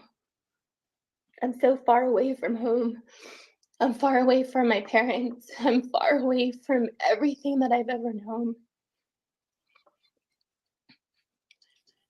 So then I make a call to my brother, who he lives in Phoenix. And I told him what was going on, and he was so upset. And he's like, "Oh my God." And he's like, "Have you called mom and dad yet?" And I said, "No."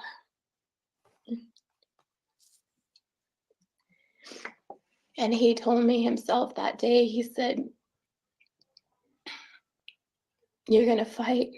Here you go, Chris. Here's your You're going answer. to fight like hell to get Faith back." You're good. I tell you that. You're good. I gotta admit it. I don't like giving you credit for that kind of stuff, but you're good. I'm sorry, big money. Dude. So he was 3 years old when this happened. Yeah. It's all about fighting. Boom. It's all about it. I mean, you can see that There you go. from day one. You don't leave that. Yeah, stuff like that makes me so happy that I wasn't raised by who I was supposed to be raised by. You know what I'm saying? Honestly, I think about that a lot. I mean, I'm not trying to make it about me, but I understand you get raised by certain people and it's just it's just not good. It doesn't go good, It's a big Baby deal. in that state. You fight like hell to get her back, whatever it takes.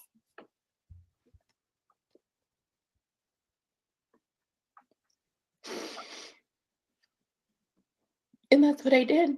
Is she Native American, by the way?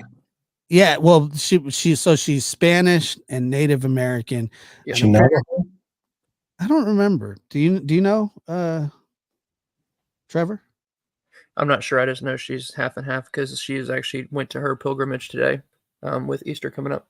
Yeah, and that Chris doesn't like the fact that she's biracial. That's what she said. In I called my mom Mexican American. Okay, it's not Spanish. So, and dad, and it had to happen after midnight here, so about like 1 something our time there. My dad answered the phone, and I couldn't talk. All I could do is cry. I couldn't get the words out, and finally he said, "Calm down. Please calm down and tell me what happened." And I told him, I said, "Daddy, they took my baby."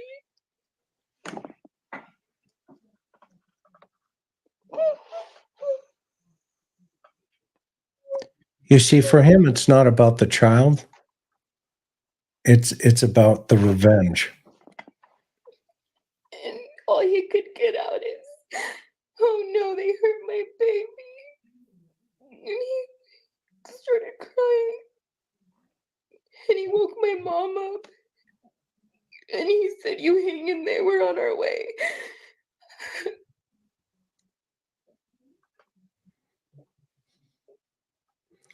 And that the child is a pawn. So every single day, I worked.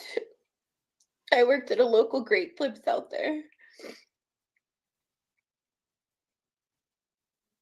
And I went in from the time it opened to the time it closed.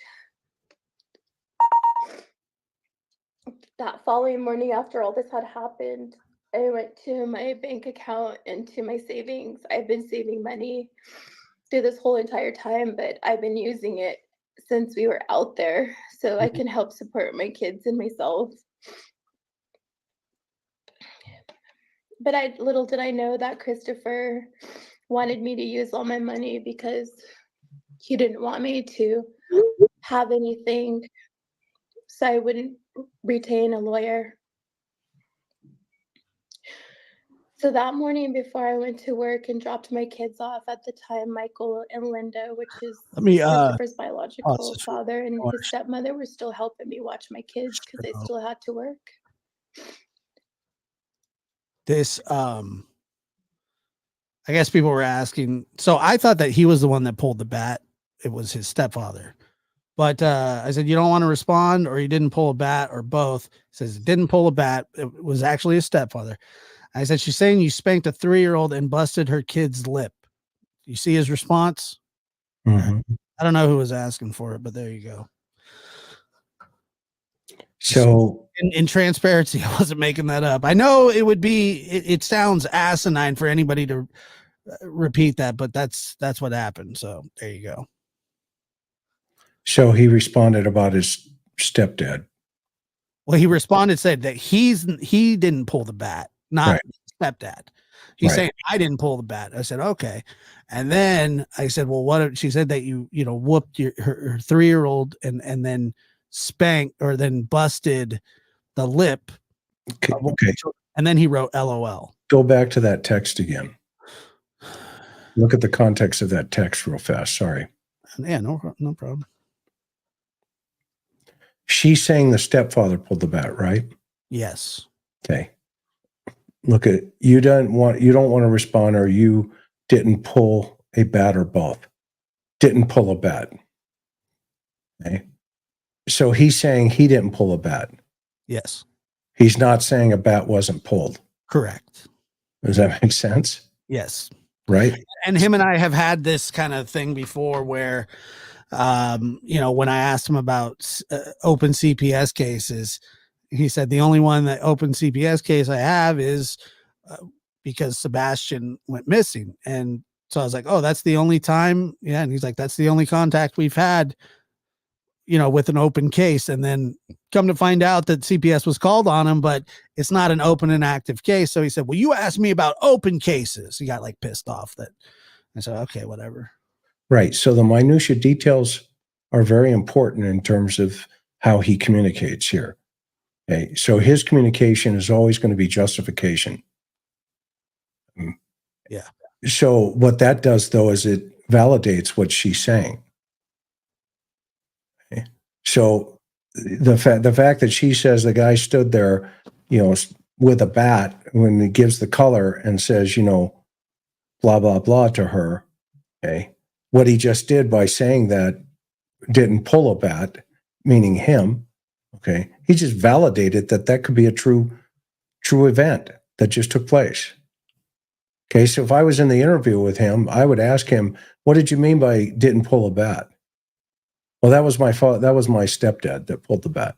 Oh, so what she's saying is true. That it did take place. Yeah. Okay. Well, why did that take place? You see where that can go? Yeah, well, that, like I said, that's that's the exact conversation, just with a different circumstance, but the conversation itself was the same. He, when it comes out that, yeah, that actually did happen or whatever, he'll say, well, you asked me if I pulled the bat. That's what he says. Right. You've seen that before. And so now, though, we tie that into his earlier concept of smacking him with the belt. Okay. Yeah. See how he tried to justify that. Okay. I think I can't remember exactly what it was, but the concept was, well, children, they need to know, they need to learn, they need to get in line. Mm-hmm. Yeah. So he thinks weapons are okay to utilize on people. Forget children, just people. Right. How does that tie into his military training and him going off the rail here? Potentially. Right. I'd want to know that. Yeah, that's a great question. I'm really worried about this woman's safety after this. The family sounds really dangerous. Well, it sounds like that she had already been in danger with everything that was already going on. This isn't new in there. She had a protective order against him. I don't know if she does at the moment. I hope she does.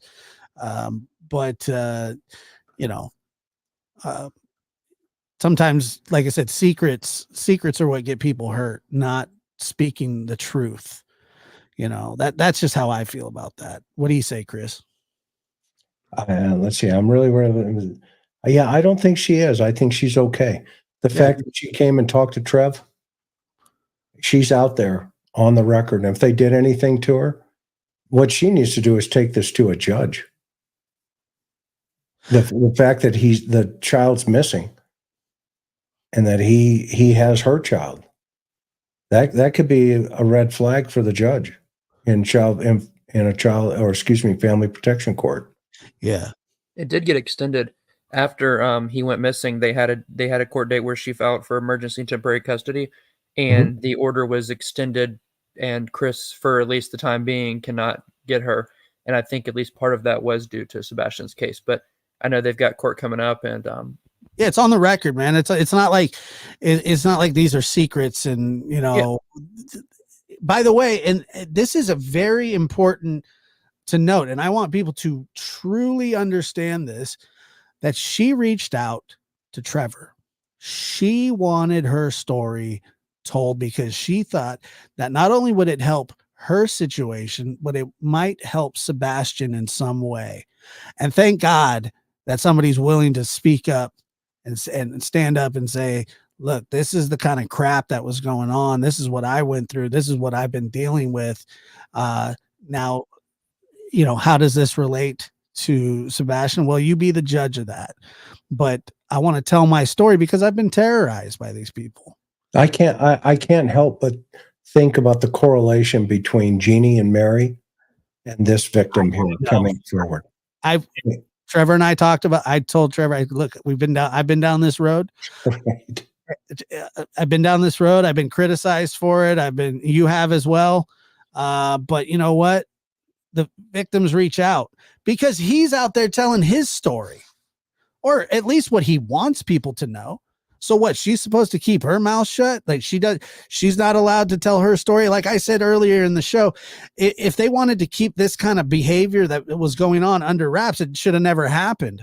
Other than that, get bent, in my opinion. Yeah. I mean, there's always the possibility, but you vet that through conversation. And Trevor has it sounds like he's vetting her to, tell us what happened and whether or not she's believable. Yeah. And Right. this guy's, Go ahead, Trev. I'm sorry. sorry, Chris. I was gonna say the good portion of this exists in court records, whether it's audio or through documents, because she's in an active court case. If she went on here and for 2 hours straight and lied, he could use all that against her, and she could lose her daughter. She knows that. Yeah. And this was cleared by her attorney. I made sure we talked about that. The attorney was aware, and she knew what she could say and what to do. And this actually can help because it puts the eye on this case and it gives her a voice and her daughter a voice. So What I tell you, my man getting cleared by lawyers and vetting and doing everything that he needs to do. My man, right? Beautiful work. I'm honestly beautiful work, man. How many 22-year-old kids do this? They don't. Proud.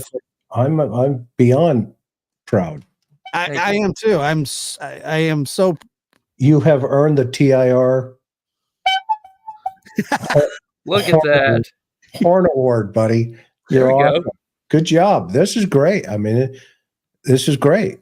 And everybody should go over and watch the whole thing. Yeah. And subscribe to his channel, please. He's great. He did good stuff here. He's doing fantastic. And like I said, I found out about this yesterday and I was happy, but I also knew that all of this comes with some sort of scrutiny and people will, want to whine and, be little, but it's okay for them to do whatever they want. But God forbid somebody come out and, tell a story that isn't flattering. How's that anybody's fault but the people that have done it? And like you said, if she was making this up, she would be in a lot of trouble with the court. She would. She'd really be in trouble with the public as well. Correct. And I went into my bank account and I remember I only had $1,100 in there. And I was looking through the phone book or looking through, my phone and seeing, well, I need to get a lawyer. Who can I get? Thank God for Mr. Edwards, because I went into his office before, I called into work that day pretty much. And I said, I need to just think. I said, I need a day off. So I went into his office and I ended up doing a consultation with him. And I remember him, he told me what his fees were and he told me, I told him the situation. And he was in shock and he goes, my God, he goes, this all happened? Like, you should have never came out here. And I said, I know, I should have never came out here. So at the time, I explained the situation to Mr. Edwards and I was crying. And I said, Mr. Edwards, I said, I just want my baby back. And then I remember I still had my wedding ring on at that point in time. And I slipped off my wedding ring and I sat it on his desk. And he looks at me and I said, please, sir, I would do anything just for my baby back. Dang. He said, you're all I have. Please help me.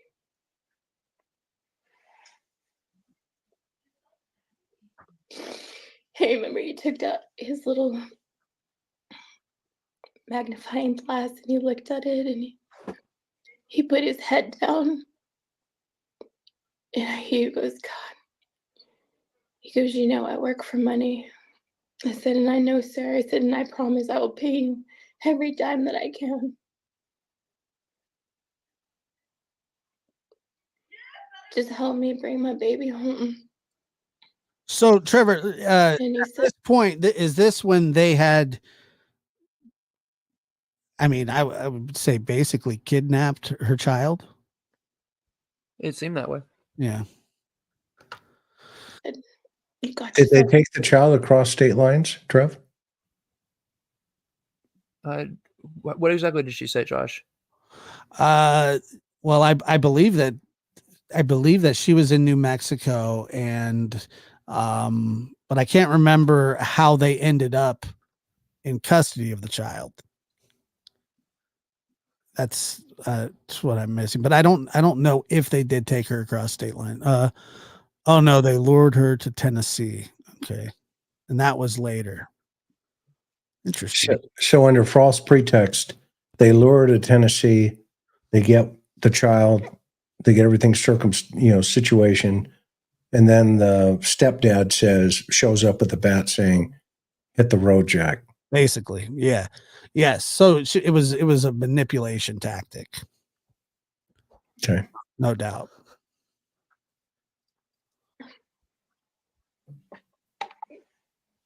Well, if she's Navajo, she could go to the Navajo Nation and the Navajo court. Yeah, There- And he fought. There's a Navajo Supreme Court that she could. You fought like Christian, hell for for help. me. yeah. If she's in Albuquerque, she knows. She could go down to the BIA, Bureau of Indian Affairs, Everything and happened. tell them what's going on. I went to Hold on. And let's stop for a second. Let's Yellow always remember, courthouse. okay, that those rules, because she's a Native The American. parents were there. I'm trying to stop my That's mouse. all right. That's all right. We went to the first child. Shut up, Trevor. That's all right. Quit Because, interrupting. Josh, because quit she- interrupting Chris. that's okay, because she's Native American, so is that child. Okay. And that means that child could fall under the Navajo Nation rules. Do Not, you have to live on the reservation? well, it doesn't matter. She's Navajo. Well, So we know where she the is. Navajo Nation, remember, is separate from anything. They are their own nation. Okay? Within a nation, within the United States, tribal rules apply. So I'll give you an example. If I hit somebody who's Navajo and I'm on the reservation, okay, I get arrested. If they hit me on the Navajo reservation, they don't get arrested. Okay? Because I'm on Navajo land. Okay? It's a whole different system. They don't leave anybody behind. In fact, their whole system is about fixing the individual, not about punishment. It's Father Sky, Mother Earth. It's very deep and it's very moving and it's very powerful. The people are just amazing people. And if she falls under that umbrella, my counsel to her would be go down to the local tribal council, tell them you're trying to get your baby back. And you know exactly where she is. Well, she does have her baby back now. Okay. But now she's trying to keep her baby. Correct. So now then that is a powerful piece of information because that child is Native American. Yeah, and so it is. I'm hearing confirmation that she is Navajo and Mexican. And like I said, I was just enough Native American to where I got to go on the like Native American trips, which were awesome. You get to go to like the sweat lodges and all that kind of stuff. And I didn't need it, but at the time they even offered healthcare and stuff like that for us. But I think I was on military healthcare at the time, so it wasn't needed. But they absolutely, even with the little bit of Cherokee that I have, that they extended that to us as well when we were children. And I remember walking in the courthouse and my stomach was turning.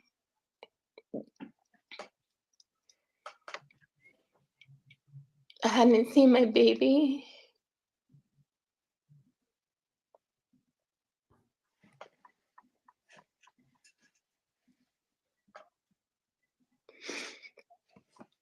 And they had my baby there.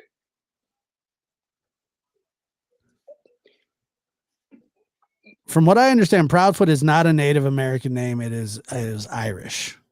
Just in arm's reach, and I couldn't even hold her, and I couldn't even kiss her, and I couldn't even tell her I love her.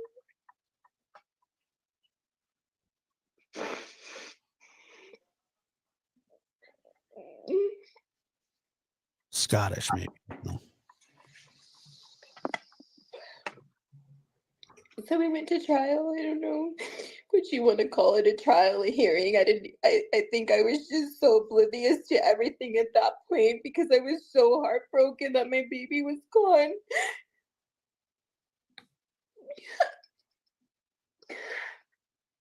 And I go into the courtroom, and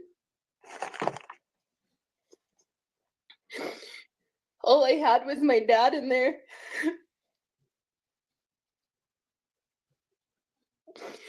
And their side, all the benches filled up with his family being loud and laughing. And it was just my daddy and me and Mr. Edward.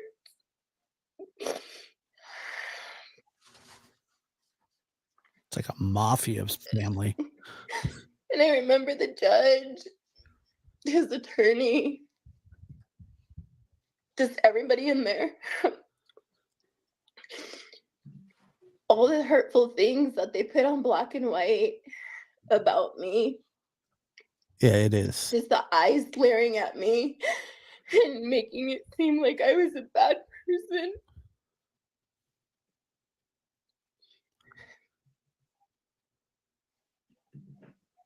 And I sat there.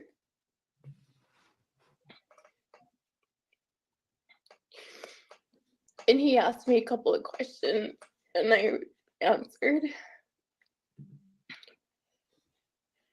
One of them was, "Why did you move out here, Miss Proudfoot?" I said, "Your Honor, to try to make my marriage work." I said, "In which it didn't." I said, "I made a mistake by coming out here. I made a mistake by trusting somebody.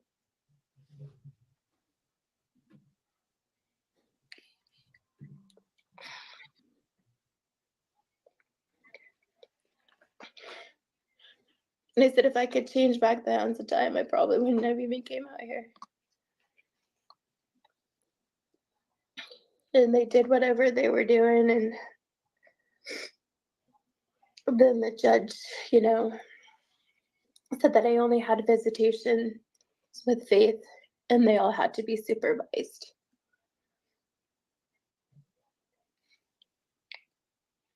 So then the supervised visitations started happening, and we would visit Faith. And I remember one visitation that had happened at a park. I can't recall the park's name, but there was a duck pond and really nice playground for the kids. I remember Kathy showing up with Faith. And we all sat there, got Faith out of the car seat. I was slumming on her and kissing her, telling her how much I love her, how much we missed her.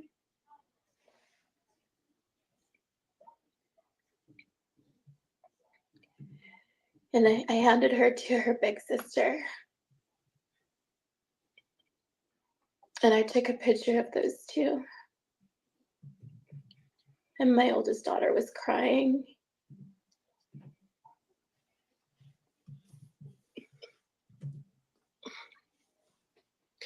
we only had about, I believe it was between 20 and 30 minutes of visitation with Faith once a week, if I'm right. There's a lot of things that I'm gonna put that link in the chat, Chris. Yeah. And after so many years, it's hard. Like, I would just remember like the big things that happened, and that was one of them. It was between 20 and 30 minutes. And my son was there. And then Kathy got her ready to leave.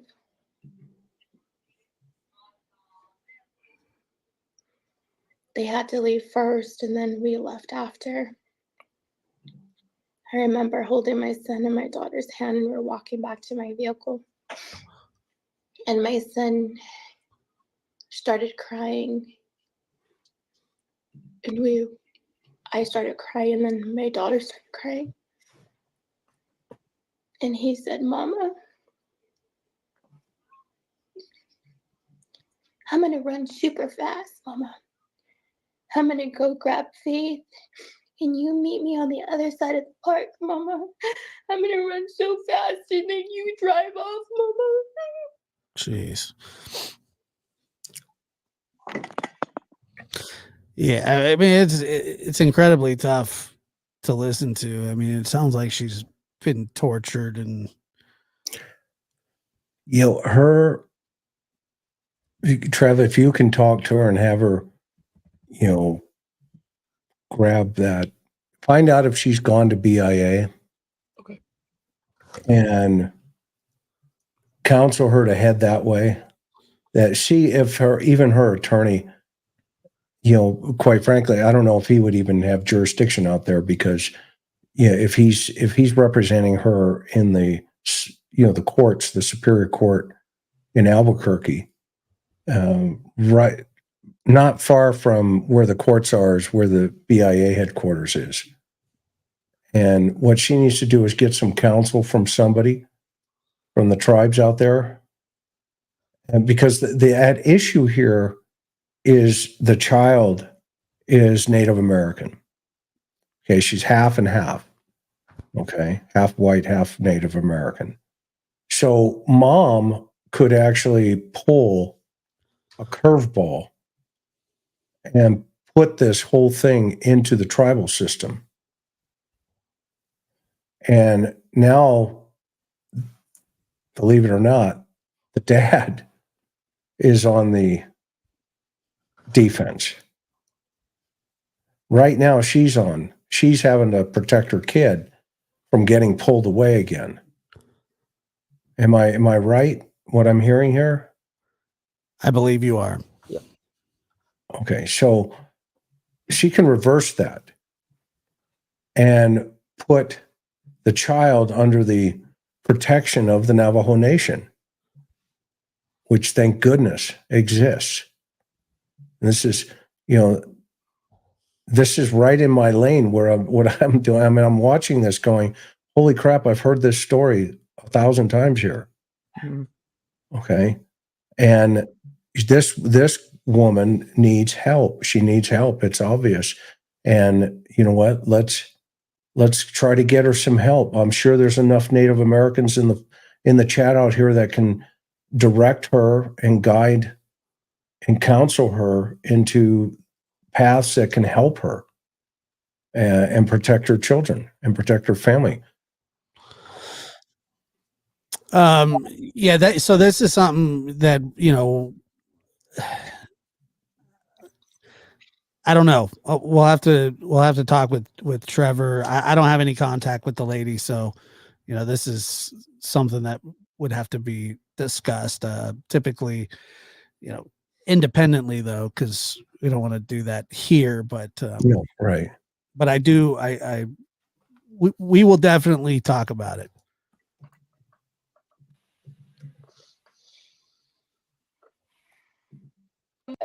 Is pain that we'll never forget. Pain that we live with every single day of our life. And I remember that very clear.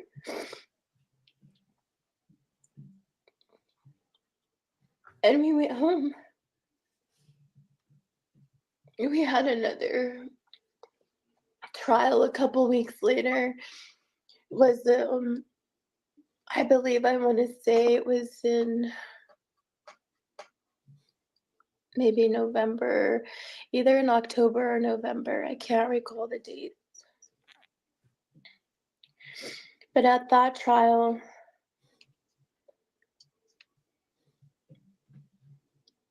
I was praying to God and to my gods that we were going to bring Faith home.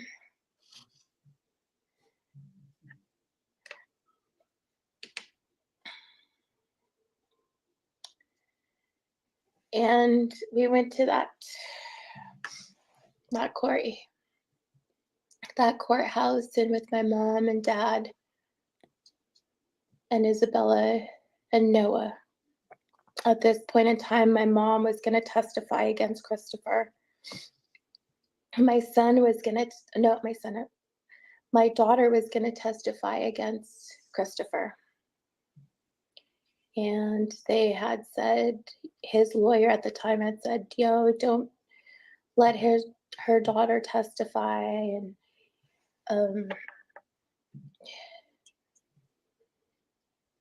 so we went without it, nobody testifying that day. Christopher had ended up getting, he was talking at the time. Judge was asking him all kinds of questions. And he made me look like a monster. He made me look like I was the problem.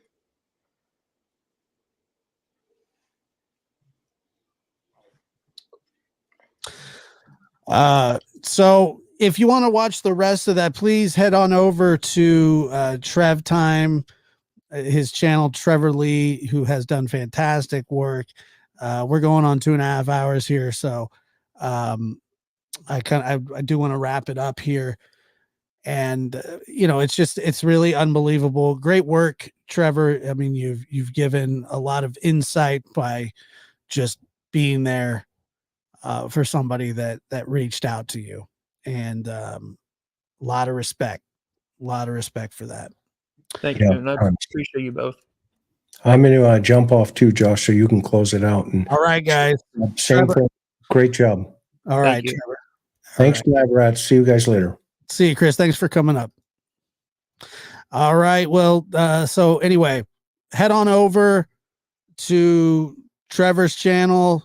We'll put it. I'll put the people are at go. What's Trevor's channel? I'll put it in the description, or pin it at the top. One or the other. It'll be there for you to find.